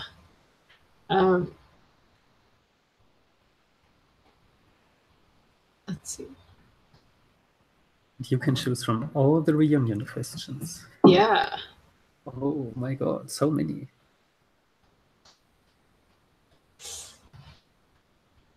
I remember you fondly, but much has come between us since then, and I greet you coolly. As cool as Raquel can be, I suppose. Do you try to reach out to me, or do you respond in kind? I'm a little more reserved. So acting like basically any of the other noble houses normally would, I suppose. You know, I'm not good at talking. That's my problem. So to whenever me, I want to transmit something to you, I do so through poems. So whatever I say, whatever I sing, whatever I do, that heart shall see, that I shall serve with heart loving, that loving heart that loveth me. And I think we're like walking through the estate as you say this. I'm just like, can you write that down? I didn't understand that. Unfortunately, I was never that good at writing. I have a writer who writes things down for me. Okay. But yeah, I will organize that this gets into your hands or to your heart. Thank you. Thank you. Thanks. Okay. She's like playing with her shirt, like, I don't know what's happening. It's up to you now to choose a closing offer, in which other game we will continue. Oh, wait. So we don't, are we ending already, or? This is a short game, I think, yeah. I think this is a pretty short game which just leads to another game, and you decide which game we play together. Or you play it back to me and leave it open to me to choose a game. You can also, if you don't agree to continue with the game, you can also choose one of the agreements that's under ending the reunion. But there's not like a limit to how many. But it's supposed to be like a pre-game, yeah. But you don't have to stop. Yeah, I would like to continue just this scene a little bit longer, because I feel like we haven't necessarily progressed in a way that would continue to another. I think we could have another conversation over food. That is always an option. Absolutely. Do you want to do that instead, or do you want to continue this? You can ask a question. Indeed, it depends on what other kind of game you choose. That could be a natural progression, the other game. I see. So you answer freely, and based on your answer, your counterpart chooses and makes one of the closing offers. So we postpone that a little bit and continue the discussion, and then you make the closing offer. Is that? Yeah. That I would like that. To me. Yeah, I would like you to ask a reunion question as well. So. Okay. I may ask one as well. Since those days, I've been hard pressed by war and care, and I was so eager to see a friendly face. Does your face offer me friendship? Do you express that in any way, like aside from what you're wearing? Through another poem, yes. To search their heart of sovereignty, and still to sing this letter line, to love that heart that loveth me.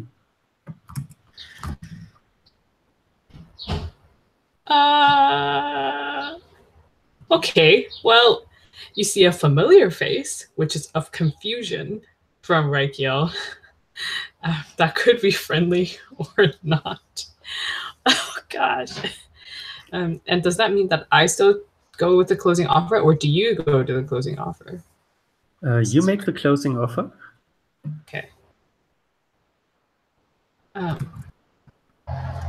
Let's... I feel like it'd be cool if we went to something... Let's go to... it'd be cool to do something that we haven't done yet. So maybe... we can just... I have two choices for you. We can do an animated disagreement, or steal... Oh, stealing time together is like... Smooching game. That's like smooching games, yeah. Yeah.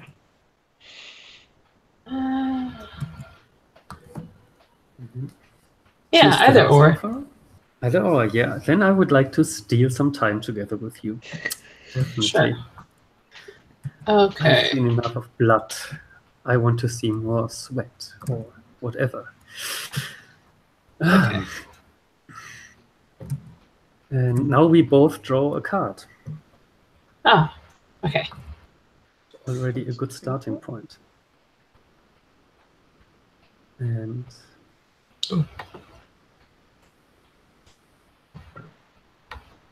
then Oh, I draw a card. One. All right. So we are meeting each other now after having not seen one another. Oh no, that's the reunion. You're my partner in liaison. 24? Decide together. That's on page 24. uh-huh. So just next page. It's a natural progression also in the book. Decide together how you two came to be stealing time. Also decide together whether your liaison is illicit in any way, and if so, what might happen if you are discovered. So I think we can continue just where we were, right? Or would you like that we see each other sometime later again? No, I think this is a natural progression. We are wandering into the garden area of our estate. It's not that impressive, to be honest, because just the climate, it doesn't allow for a lot of like big trees or anything. There's like one really gnarled tree that it kind of offers a lot of shade, and then there's like sparse grass and sparse flowers, so not a lot of cover. And I think for Raquel, this is it.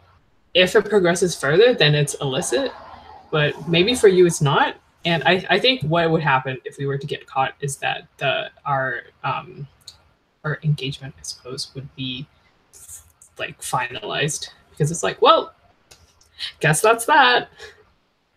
I would say so, yes. Yeah. And since my house would strategically appreciate that, especially in this dire situation politically out there, it's not that illicit for my family as it might be for yours, who might still need to consider if it's such a good idea to establish a connection to my house. I'm not sure if that is a good idea at all. Probably not. We're such military losers. Yeah. Yeah. Oh, and, yes. Look, go ahead. About the way I look, by the way, it's like I was sweating that much, but it's cold, and so I'm freezing, but I can't admit. So sometimes when I think you're not looking, you see me shaking and a little bit like because I'm so freezing, goosebumps. But yeah, I can't admit. I hope I get warmer again. I rub my hands whenever I can. This is so comedic. And I think the way I look is that I'm starting to understand what is going on. Because actually, like, I think my family is like pretty like about this. So I'm like, oh, that's why they sent me by myself to come meet you. And we're like, no, just forget the servants. I'm like, oh my gosh. Okay, I get it now. And it's like, there's that moment where I'm just like, whoa, and getting like super awkward. And then like being like, I don't know how to progress. And so awkward is what I look, and my mood. And what is your mood aside from being cold? I'm so afraid. And maybe that is the real reason why I'm shaking and not the cold, because enough things have gone wrong. And like the banner of my regiment was stolen, and which is like my love. And I'm afraid if you turn me down as well, then I don't know anywhere to go at all anymore. So I'm afraid, and I know what I want, and at the same time, I'm afraid of wanting it. Hey. All right. Yeah, and your mood is, yeah, I can see how that relates and not relates. to me. So, how long are you staying for?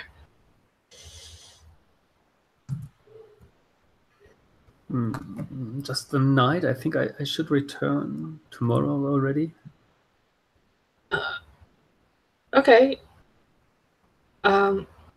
Yeah, we have a room prepared for you. Are you okay? You look cold.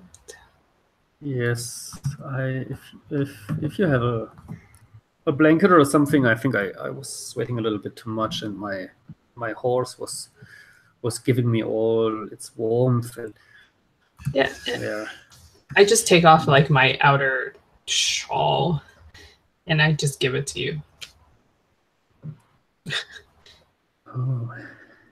Do you want to change? I mean, that's if your undershirt is wet, you're still gonna be cold.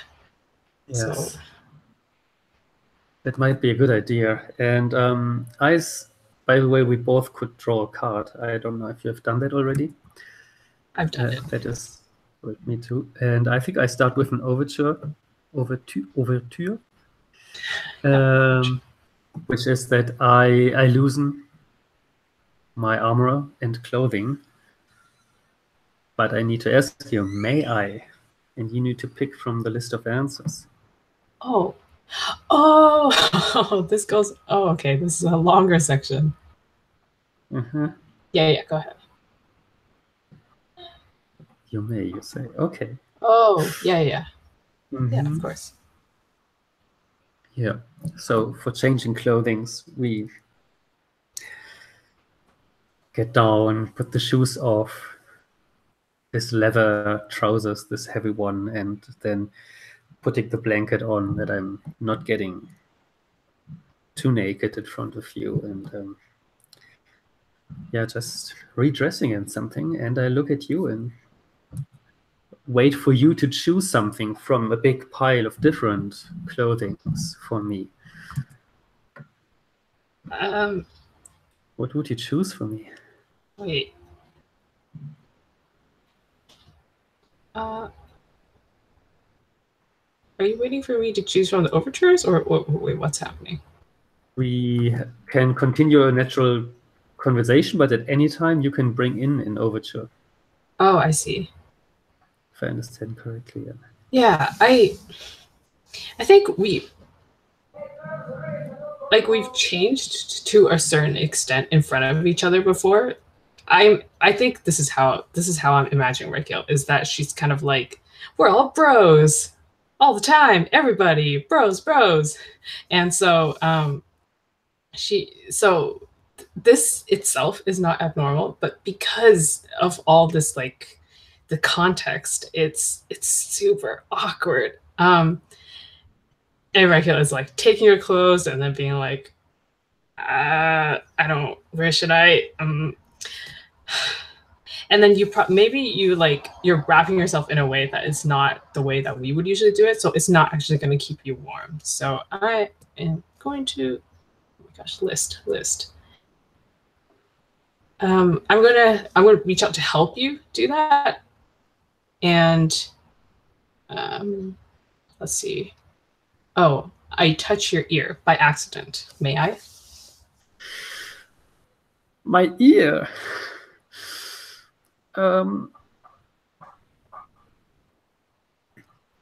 You may, but only for a moment. Yeah. Well, and then Sorry. Then I reach over to get my cup, and that lets me escape you from that moment of intimacy. And I take my cup, and which a servant brought before, and I drink from it, and then because I see that yours is already empty, I offer the cup to you, and I touch your hand when handing over my cup to you. May I?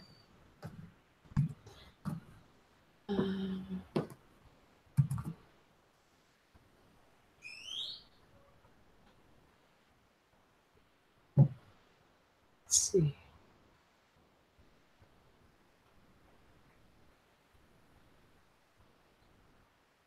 You may. So many options. But at this moment, we're interrupted instead. Boom. And Okay. I think it's probably my mother walking into the scene and being like, I brought some food. And there we are. Which means the game is over. Yes. And show everyone the highest card in each of your hands. Oh, the highest? I don't. Yeah, so we reveal the highest cards in our hand, but keep the card and everything. Okay, just give me a sec. I don't think Yeah. that was my highest. Okay. Good. There we are. Okay.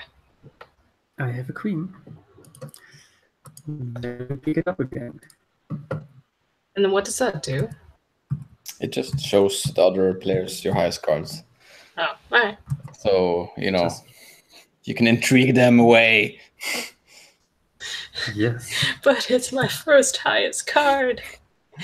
When I only had 4s before. Yeah, so good to know. So now it's time to bring you into a scene where everybody has to drop in their highest card. Yes. Oh. Yeah, but good scene. Thank you. Yeah, I love that game. It's well, now we have actually all the players have had a game now, so that means that at any time now a player can choose to go into the end game. But it's my turn. I'm not going to choose to go into the end game because it's still half an hour and I want to do more scenes. I think actually that I want to have a reunion. I think I want the reunion with... I think I actually want the reunion with Sato. Poor Sato has been so challenged these last few games. So, and I think it's like it's for I think it's in the Dillastone estate, and I think it's for like a I think it's for like a winter feast. So I think like all the great houses are invited, and I think like it's at this point it's probably like expected. Well, if you're okay with that, it would be cool to like lead it into something where everyone is present. Yeah, sure. So a reunion. So yeah, in your family estate, then, because you're the Royal Highnesses. Well, at least your family used to be. So, how do you look to me? I think I'm wearing a more royal kind of dress, and I think it's a kind of red velvet dress which is not too adorned with stuff, but looks regal enough and responsible enough for a not queen, but possibly regent. Yes, it's not too ornate, but it's fine fine velvet, and it's well made.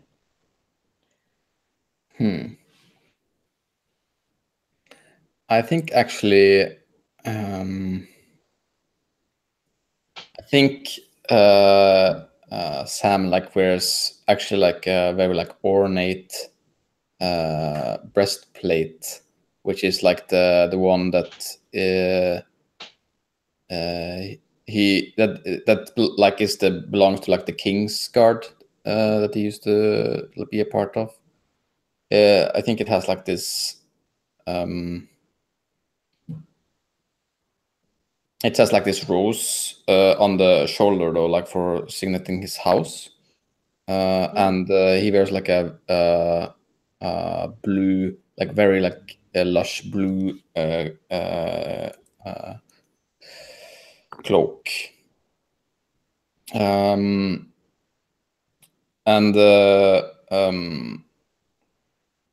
his hair is actually like down. You can see it's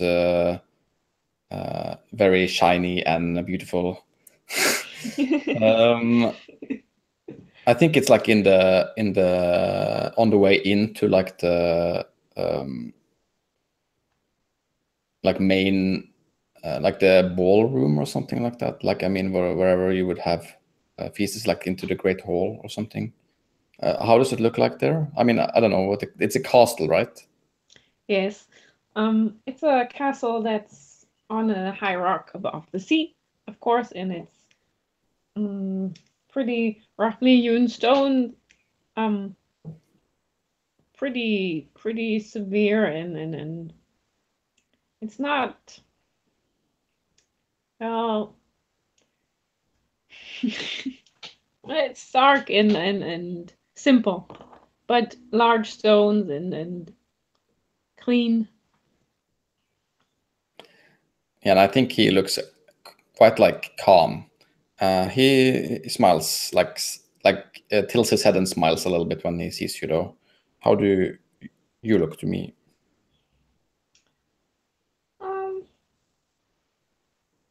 Oh yeah, royal, right? I did already do that. So. Oh yeah. Yeah. So opening questions. When did we last see each other? Well, actually, were you at the dinner? I mean, we could have seen each other since then. Have we seen each other since? I don't know. I'm asking you. Oh, you're asking me. Well, I don't think we have, because you've been betrothed, I've heard, to Raikil, who is rumored to be an enemy of our house. So I've avoided you since then.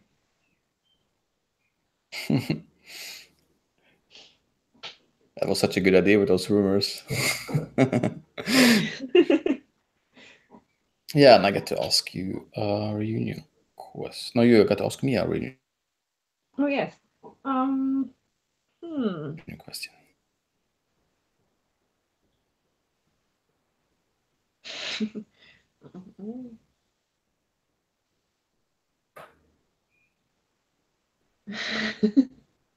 Okay. I used to worship you and dog your heels, and I'm concerned you'll still see me that way. Do you greet me as an equal now, or subtly dismiss me?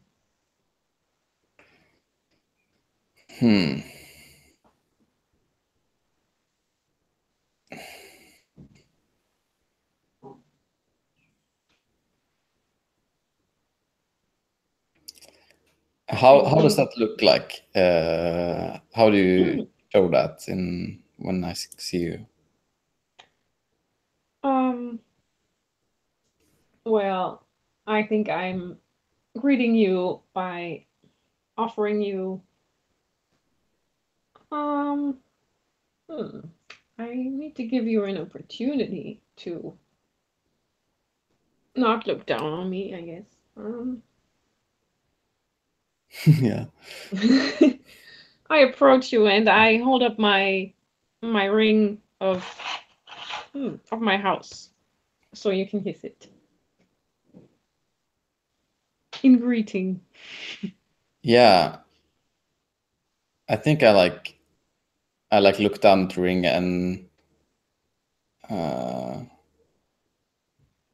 like look up at you, and you see like there's a like considering like smile on my face, and I think I take your hand and I kiss it, and I say like, well, I guess you're the regent now, my lady. Well, Did I of dismiss course. you or did I? I don't know. I don't know. Depends how serious you are with your answer. No, I think like he means it seriously. I'm not sure like how you take it though. Well, Sato is also unsure. She's a bit suspicious now. Now that everybody's been attacking her from all sides. She looks guarded and withdraws her hand. And oh, what's the next move in this? I make one of the closing offers, right? Or you make one of the closing offers? Or I ask another reunion question if I wanted to.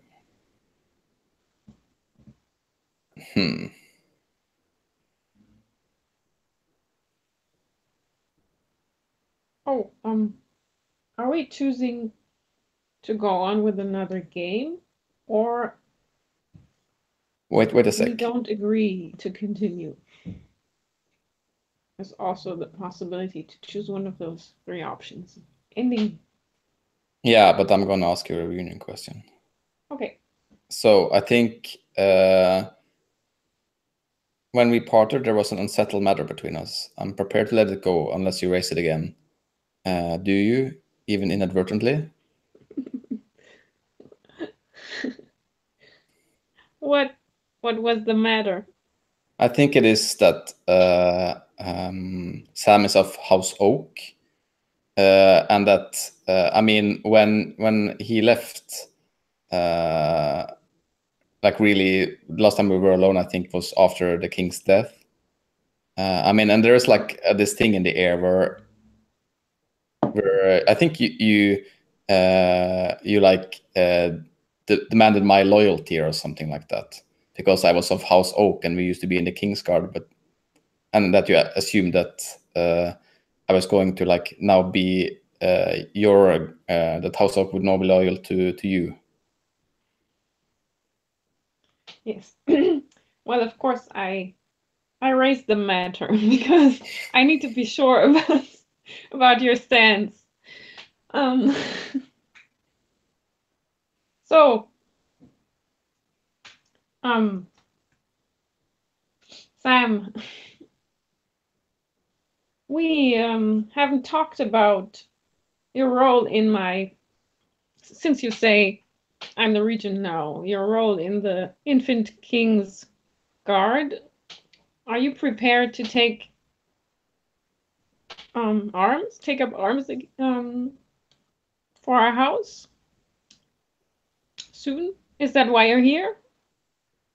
Yeah, I think at this point, like he has taken your arm and is like leading you into the hall, and I think he says, I'm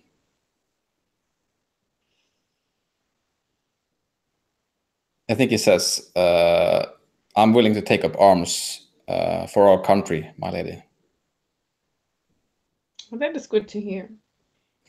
She decides that it's well, so that's what she wanted to hear. Well, that's how she interprets it. Yeah, seems legit. So, closing offer. By me? I'm not, or you? Who makes the closing offer? I make it. Okay.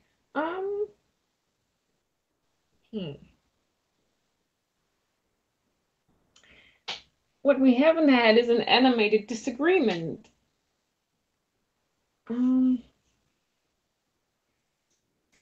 Shall we? Sure. Because I'm not sure how else to proceed here. No, I like that. I think like at you assuming that it seems totally fair that some will be like, no, hell no. There may be a discussion about this. Okay. The animated disagreement is on page. Oh. Page 4, no, 6. Oh, okay.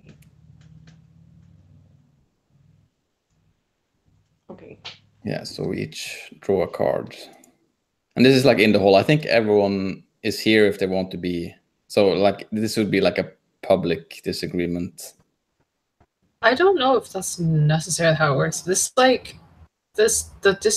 disagreement thing is always really strange in animated disagreement, where it's like it becomes like a meta scene where it's like you guys are like making speeches to a stage of like from a stage to the audience, and the audience is just all of us. So, but as players, I guess, and not as characters. I guess we could be there, but it's more like Yeah, I mean it doesn't matter in that sense. It's just like it would be cool for the fiction if you were there, so that it could be something for like a, I don't know, a last thing before we do coronation or something. oh sure, yeah. Okay.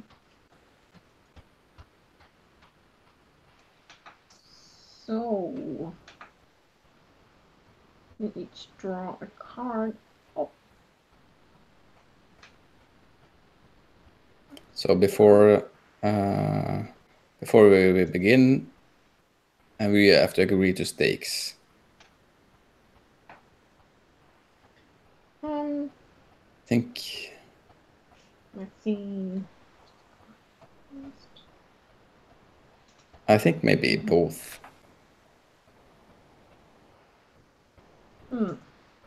High stakes. I mean, it also makes kind of sense fictionally, like the one who gets like the upper hand about who's loyal to who gets like a quite big advantage. And also, yeah, if I had to be like your lifeguard, then I guess, I mean, that's it. Okay. I mean, we don't have to, but. No, that's fine. Makes sense. Okay. Cool. Oh, the audience conducts. Yeah. Have you drawn a card yet? Yes. What? I'm trying to draw a card myself, but the draw pile is hidden by. I can draw it for you. That was my job. Yeah. I thought maybe it'd work now, but no. Oh, thanks. Okay. Cool. So our dear audience gets to post challenges, and then we both must answer them. And you also get to decide who goes first, if you want to, or let us volunteer. And then you give points depending on who wins. Yes, Garrett? I think my house is a very urgent question.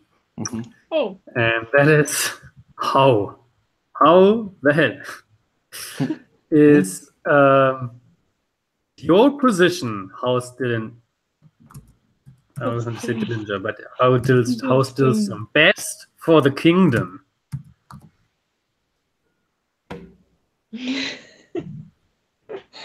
Oh.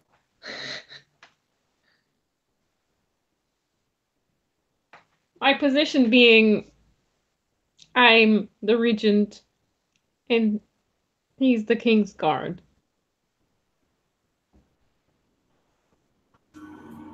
Well, it has always been we have been the rulers of this kingdom for 3 generations, and it's only right that the heir will take up the crown. It is how things should be. I don't see how it could be any way else. And somebody needs to take the region. So I don't think there's even a question.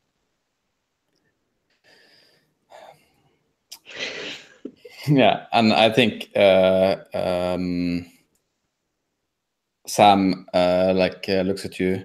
You seem to forget that the reason that House Oak supported House Dillstone to get the throne 3 generations ago was that the previous ruler were unfit. A child king that could not rule. Hey, here. Well, Sato is a little stunned. She didn't expect you to go against her in this, like this. Well, the child has a guardian. You're not allowed to interject with the arguments. All right. Each of the obvious point for House Oak, isn't it? Do we vote at the end, or you all 3 get to give a vote at the end of each argument. Oh, I think I'm voting with Oak. Oak. Yeah. It's 2-1 already, so it's decided. It's 1 point for Oak. No, I Next think round we of each give a point. Yes. We each give a point. So So I've given one to Oak. You've given one to Oak. Agatha, what does your audience member feel had the better argument there? I think I'm also giving one to Oak, just because 3 generations is not a long time. So, and then either Agatha or Tyler can choose a challenge as well. Please make a go ahead. Go ahead. Go right in. I'm sorry. Go right ahead. Please make a personal attack on your opponent.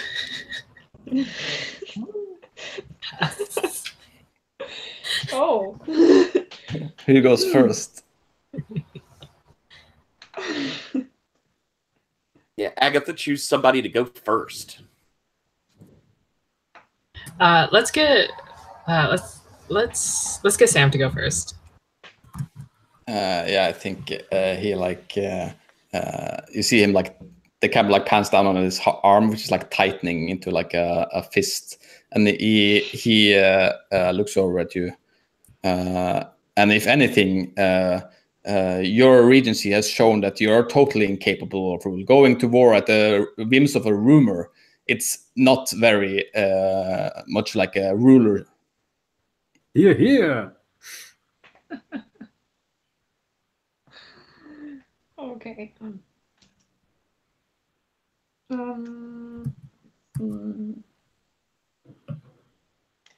And Sato says, I don't know how House Oak knows anything about ruling. They've always been bodyguards.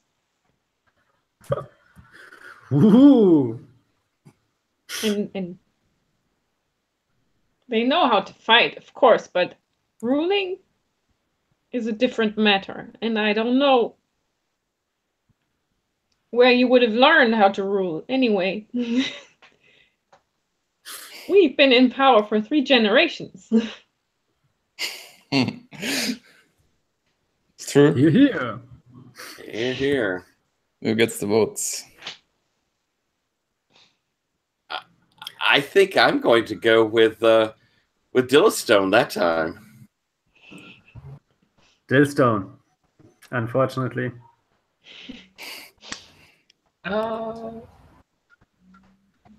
Yeah. Oh. Going on a rumor is pretty weak. Going to war on a rumor is pretty weak. So I think I'll go with Oak. So that's 4-2. That doesn't look good for me. And then Alright. I guess it pose a challenge. I Just one do. convincing argument. But I know you can't do it. Please threaten to go to war over your difference in opinion. After you answer, show your highest value club. Whichever of you has the higher club, yours is therefore the better answer. Who starts? Well,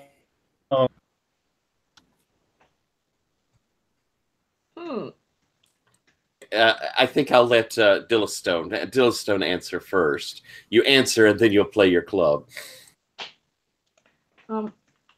I'm playing my. Oh, wait a minute. What's the exact wording? I play my highest club.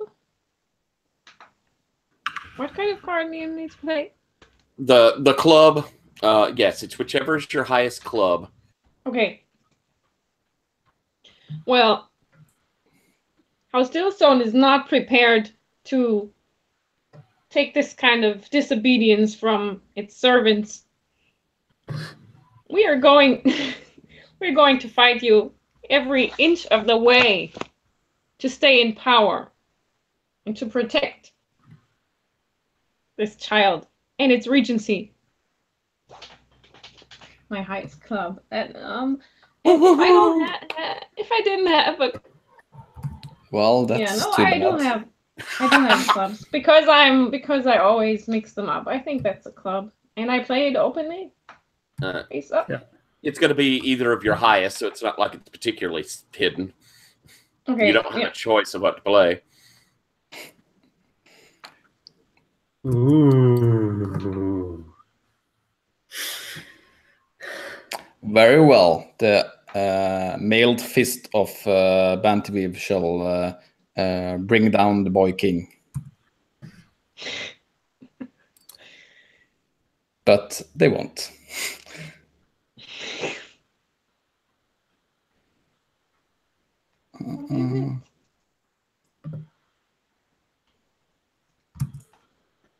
Ooh. Oh, so my. close. Oh, Dillstone wow. calling for. It's so clearly the right answer that I suppose we all will vote, giving 5-4 then for Dillstone in the Dillstone. overall debate. Wow. That's the Dillstone way. And we end where we began, with war. Oh my gosh. Oh my. Okay, but I think we need to end with the coronation first. Right. So one of the winners should have drawn a card, and the loser discarded a card. Right. Oh, I forgot that. Yes. I draw a card. Oh, okay. Would you draw And a does the card? winner I have keep discarded their the card. Or I mean, the war card you Oh. just showed, you keep, I guess. Yeah, Yeah. you get to keep it. Yeah. Oh. Do I discard both cards then? No, you get to keep the one you showed. It goes back to your hand. You were just showing it. But then because of your stakes, the winner won one and the loser lost one. Very well. So I think, Tina, did you manage to get one, or does someone need to deal you one? Someone needs to deal me one, please. You got that, Mikhail? Yes.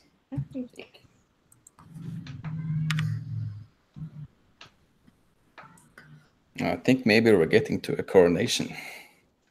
Uh-huh. A bloody one. Bloody coronation, which is on page 36. 36.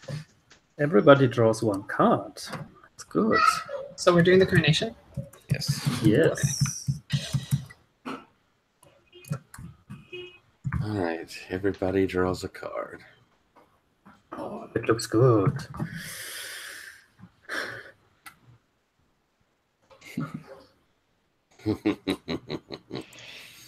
Yep.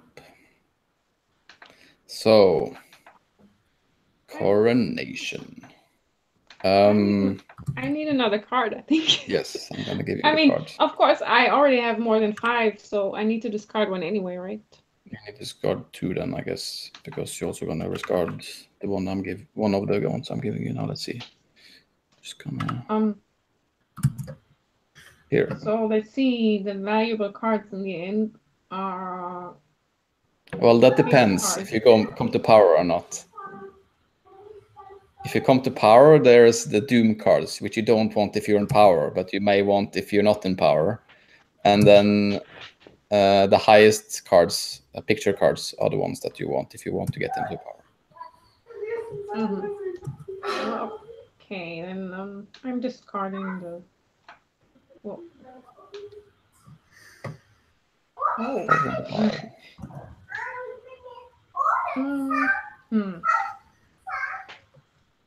Wait a minute. The jacks are the doom cards, right? Oh. No. The 2s and the jacks. Right. Oh no. So, first we reveal our hands. We have to find the player with the most face cards, included aces. You can just put the cards that have... Yeah, it's not me, but I will reveal it nonetheless.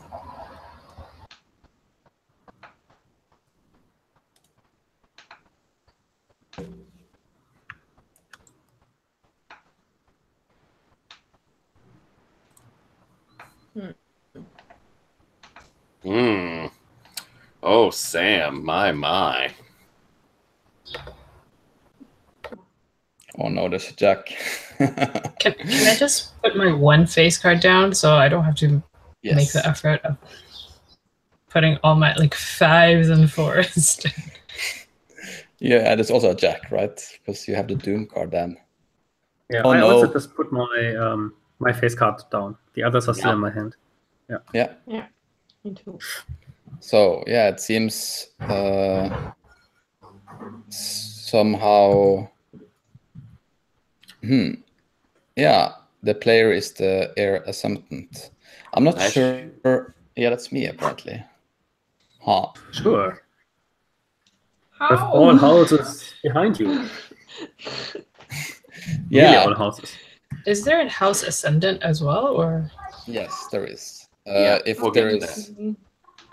Mm, Yeah. So first, yeah, I'm the. Then we find out who's the house ascendant. That's the who has the most suits.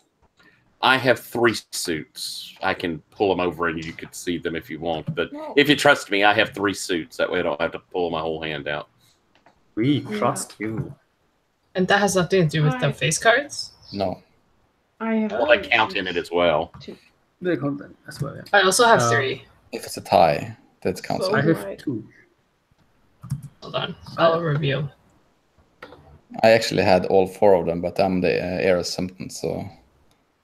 Mhm. So then how does that work if we're tied? We're The one both with houses ascendant. Oh, alright. Yeah. Awesome. Right.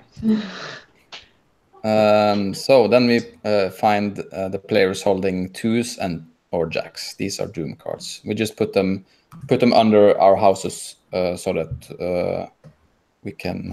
Oh man, there's a lot of Doom, it seems.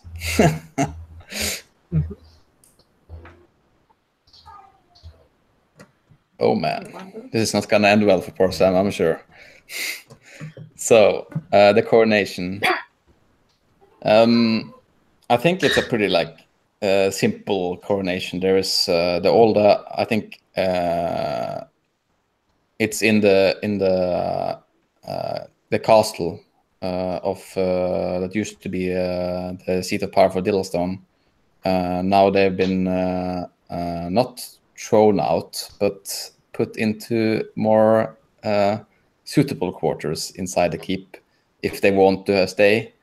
And there is like a quite simple ceremony. We're just like there's, but I think like inside, I think, but outside, I think like after the coronation ceremony, the new king walks out into the streets to greet his people, and letting them partake in the feast as a celebration to peace times in Ban Teviv. So, and all houses are invited to attend. No one is forced if they don't show up. Is there any houses that don't come?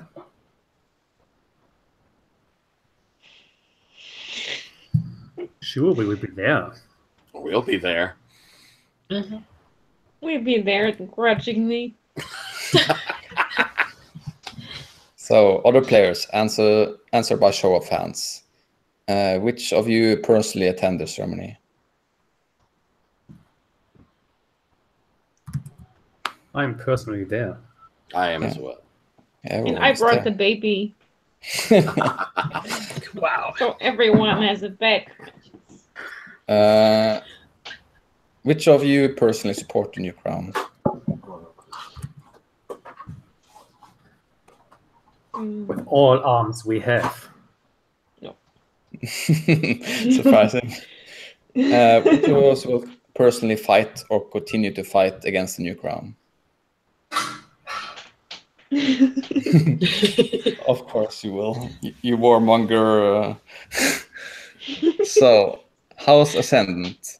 So that goes for both of Stumbled you. into this. Yeah. House Ascendant. Do you serve the new crown, support the new crown, call the new crown to heal, or openly oppose the new crown? This goes for both of you. What support?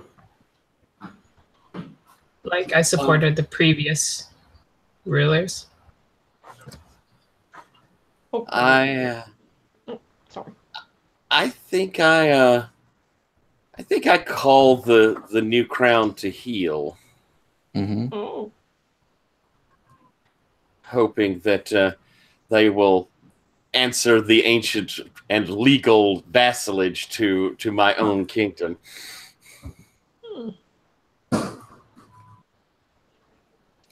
Yeah. I don't think. Yeah. I mean, yeah. Let's see what happens with the Doom cards. Here are some. Do you honor and glorify them? Look to them for leadership. Grant them due respect. Defy them to do their worst, or auto them and try to break them. Yeah, I think. Well, it's two answers to this. I think I actually think like in the coming months, given the situation, I think actually that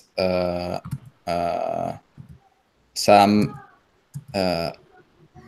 openly like honors and glorifies House Antire to be able to get like to support like the ancient ways and once again like rip free from the spiked hands of the foreigners. And I outlaw and try to break House Lunest. Oh dear, you'll pay for that. I mean, There I'll are- pay for. There are a lot of dim cards, yes. Yes.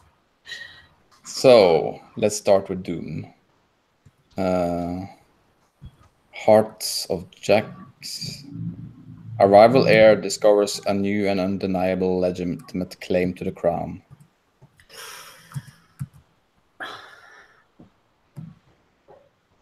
Who- That's your I mean- card.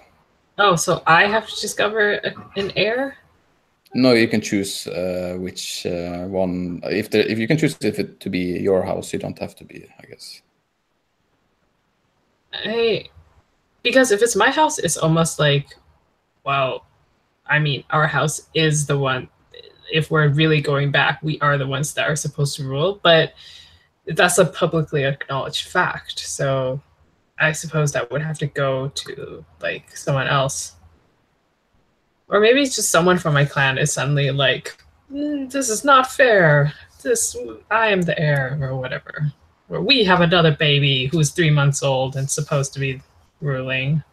Mm-hmm. Who knows? Yeah, so sure, let's say a descendant, like the more radical faction of our clan has decided.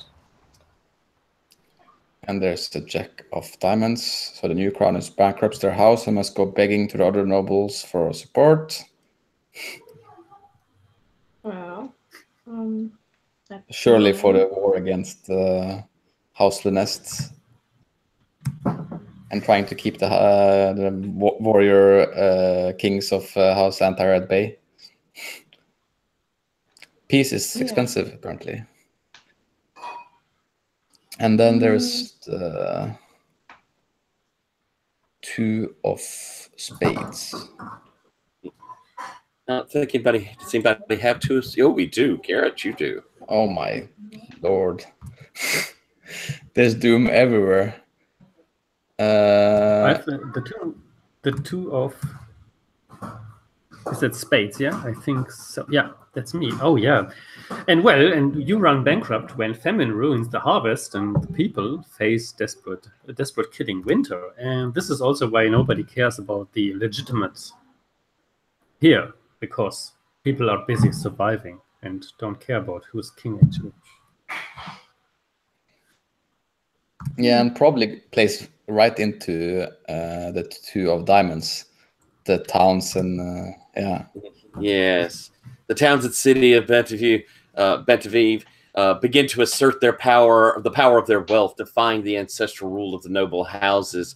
I think as we see our king go bankrupt, the rise of these merchants, probably dealing with the Resha kingdom, and begin to whittle away at the ancestral powers as the nobles go bankrupt. And then it goes to the two of hearts as an outlandish new faith takes hold among the common people of Bantavi, who abandon in great numbers the gods and their ancestors. And so this noble joining of the most ancient house and House Oak, these people just do not like that old ways, the old religion. And so new religion comes from across the seas and begins to dilute and destroy the ancient gods and worship that once had known. Yeah, that makes total sense. We started to follow the new gods and now we're hungry and everything is shit. Fuck that. We take back power. Yeah, cool. So we take turns one last time. Given all this 1 year later, where are you? Also, this is the first time the heir has survived in any game I played, so... You can start with Tina. Where is Satu 1 year later?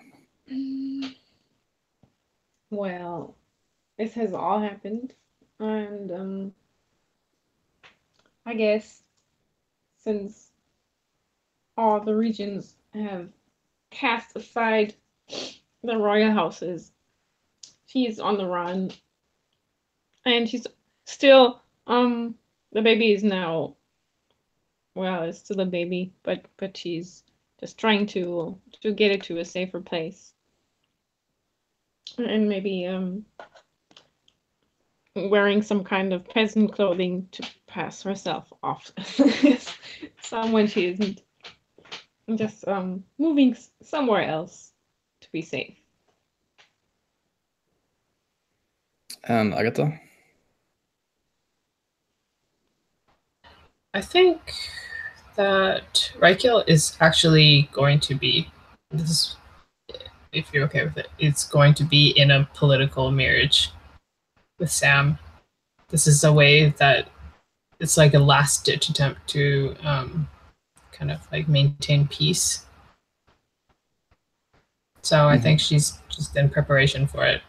She's sitting there in a room with a lot of people bustling around her with wedding things. I don't know.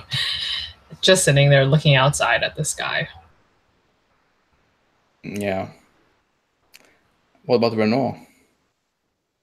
I think we see Renault back at the in one of the great ports of Russia, and spread out in the sea in front of him is the masts of the Russia ships, like a forest spread out there, and the army is loading up onto the ships as Renault looks across the ocean towards the island and towards the one woman he truly loved, as he says,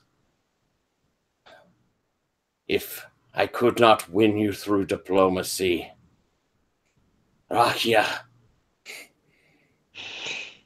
I shall win you on the battlefield." Ooh.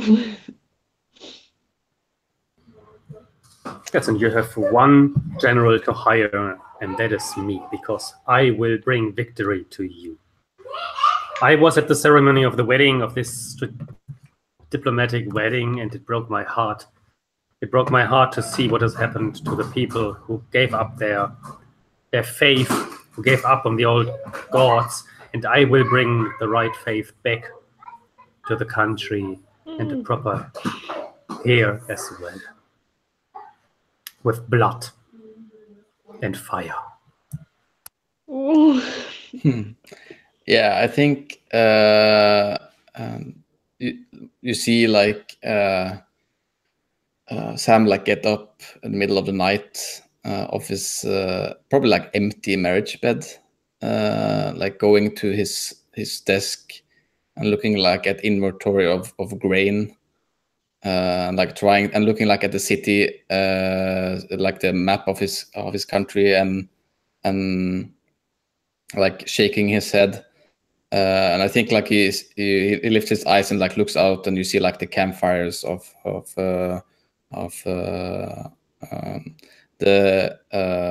armies that are camped outside the city walls. Cool. Lovely. Well, that was The King is Dead.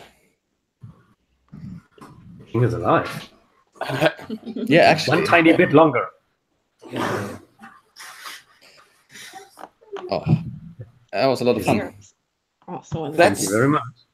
That's a neat game. I think going into it, if I ever played it again, I would be much more comfortable. There's a lot to the game. Yeah. Yes. Yeah. From personal experience, like this is probably like the best, most like coherent and like non-stressful game I've run of it. The first time I went, we did. Yeah, you were in that game, Tina, weren't you? Mm-hmm. It was like a little more difficult, but it also I think helped that I have run it like 3 times now. But it is a lot. Yeah, your experience helped a lot. But yeah, I enjoyed it and I lived. Yeah, you did. I was looking at the rules and I was like, this reminds me of Firebrands. And then I Googled it and I was like, oh, it is Firebrands. Yeah, it used to be a hack of Firebrands. Now it's a little different, but it's still comes from the same game, yeah. Yeah, I feel like the rules are pretty much the same, and even a lot of the questions are the same as well. Yeah, it's a neat game. It's so much. I don't know Firebrands, but it feels so much the opposite of what you usually aim in design for. Have everything like have one template and structure and have it all the same. And here's like every module is supposed to be different from the others. Well, sure, there are many similarities in terms of what kind of mechanics are used, but in one you draw at the end, one you draw at the beginning, one you put something in the middle. Sometimes you reveal something. It's interesting. It's such a different design approach to have like 12 different games. Yeah. I think like what impresses me most about the game is that how it actually supports the kind of game that you want it to, because this is a very hard kind of style of play to pull off in any game, I think. Like the kind of intrigue and romance kind of game, and have like mechanics that support that so well. And I think it really does. Like there's so many layers of it too, like how you can, just by following the mechanics and doing the procedures, you will get that game. But if you understand it and do like know how to, like just the tension between, okay, so I want to be in the scene, but I can lose on it. It's like that kind of divide between like what you personally want and what is like the right strategical move to do, which is such an intriguing thing, which is super cool.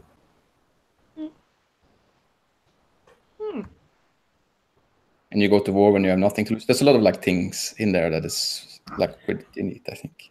Yeah, I found myself trying to build up Doom cards after a while. I was like, okay, I'm just gonna keep trying to hang on to Doom and see how that works out. Yeah, we were doomed, all right.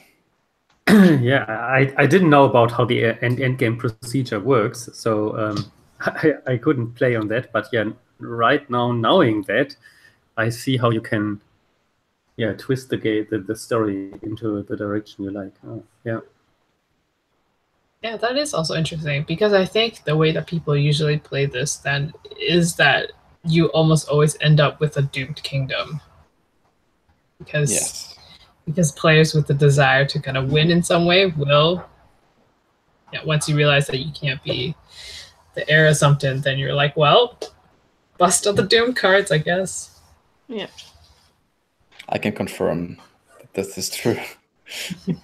Happened in both of the games I was in. But if players agree on that they want a happy kingdom, then you can have that, right? It's like if everybody is on the same line. You don't have to play the Doom cards you have. You don't have to. I think you can. Oh, maybe you. It does say if you have a Doom card in your hand, you play it now. Yeah, right. Yeah. So you have to get rid of it before. Yeah. I suppose if everybody wanted it to be a happier kingdom, though, you would start doing the maneuvers that let you discard. And discard the twos out, or twos and jacks, because I was looking at intrigue things. I think intrigue is really neat how it's divided up into the houses, and you could start really fooling with the cards some then. Because you can choose people to draw and people to discard and stuff like that. Yeah.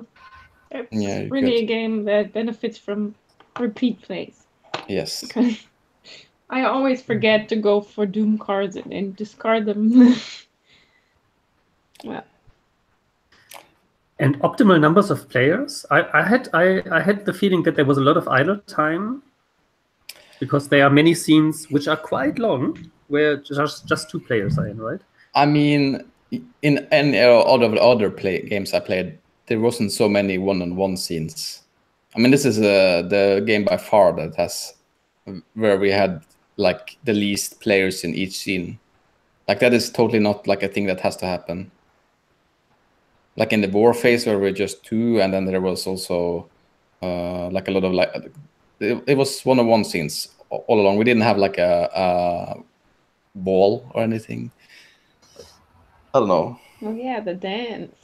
I wanted to do that, but then we went to the coronation. Yeah, I thought so too. But we had the one dinner where we were all present. That's pretty much it, though. In the dinner, but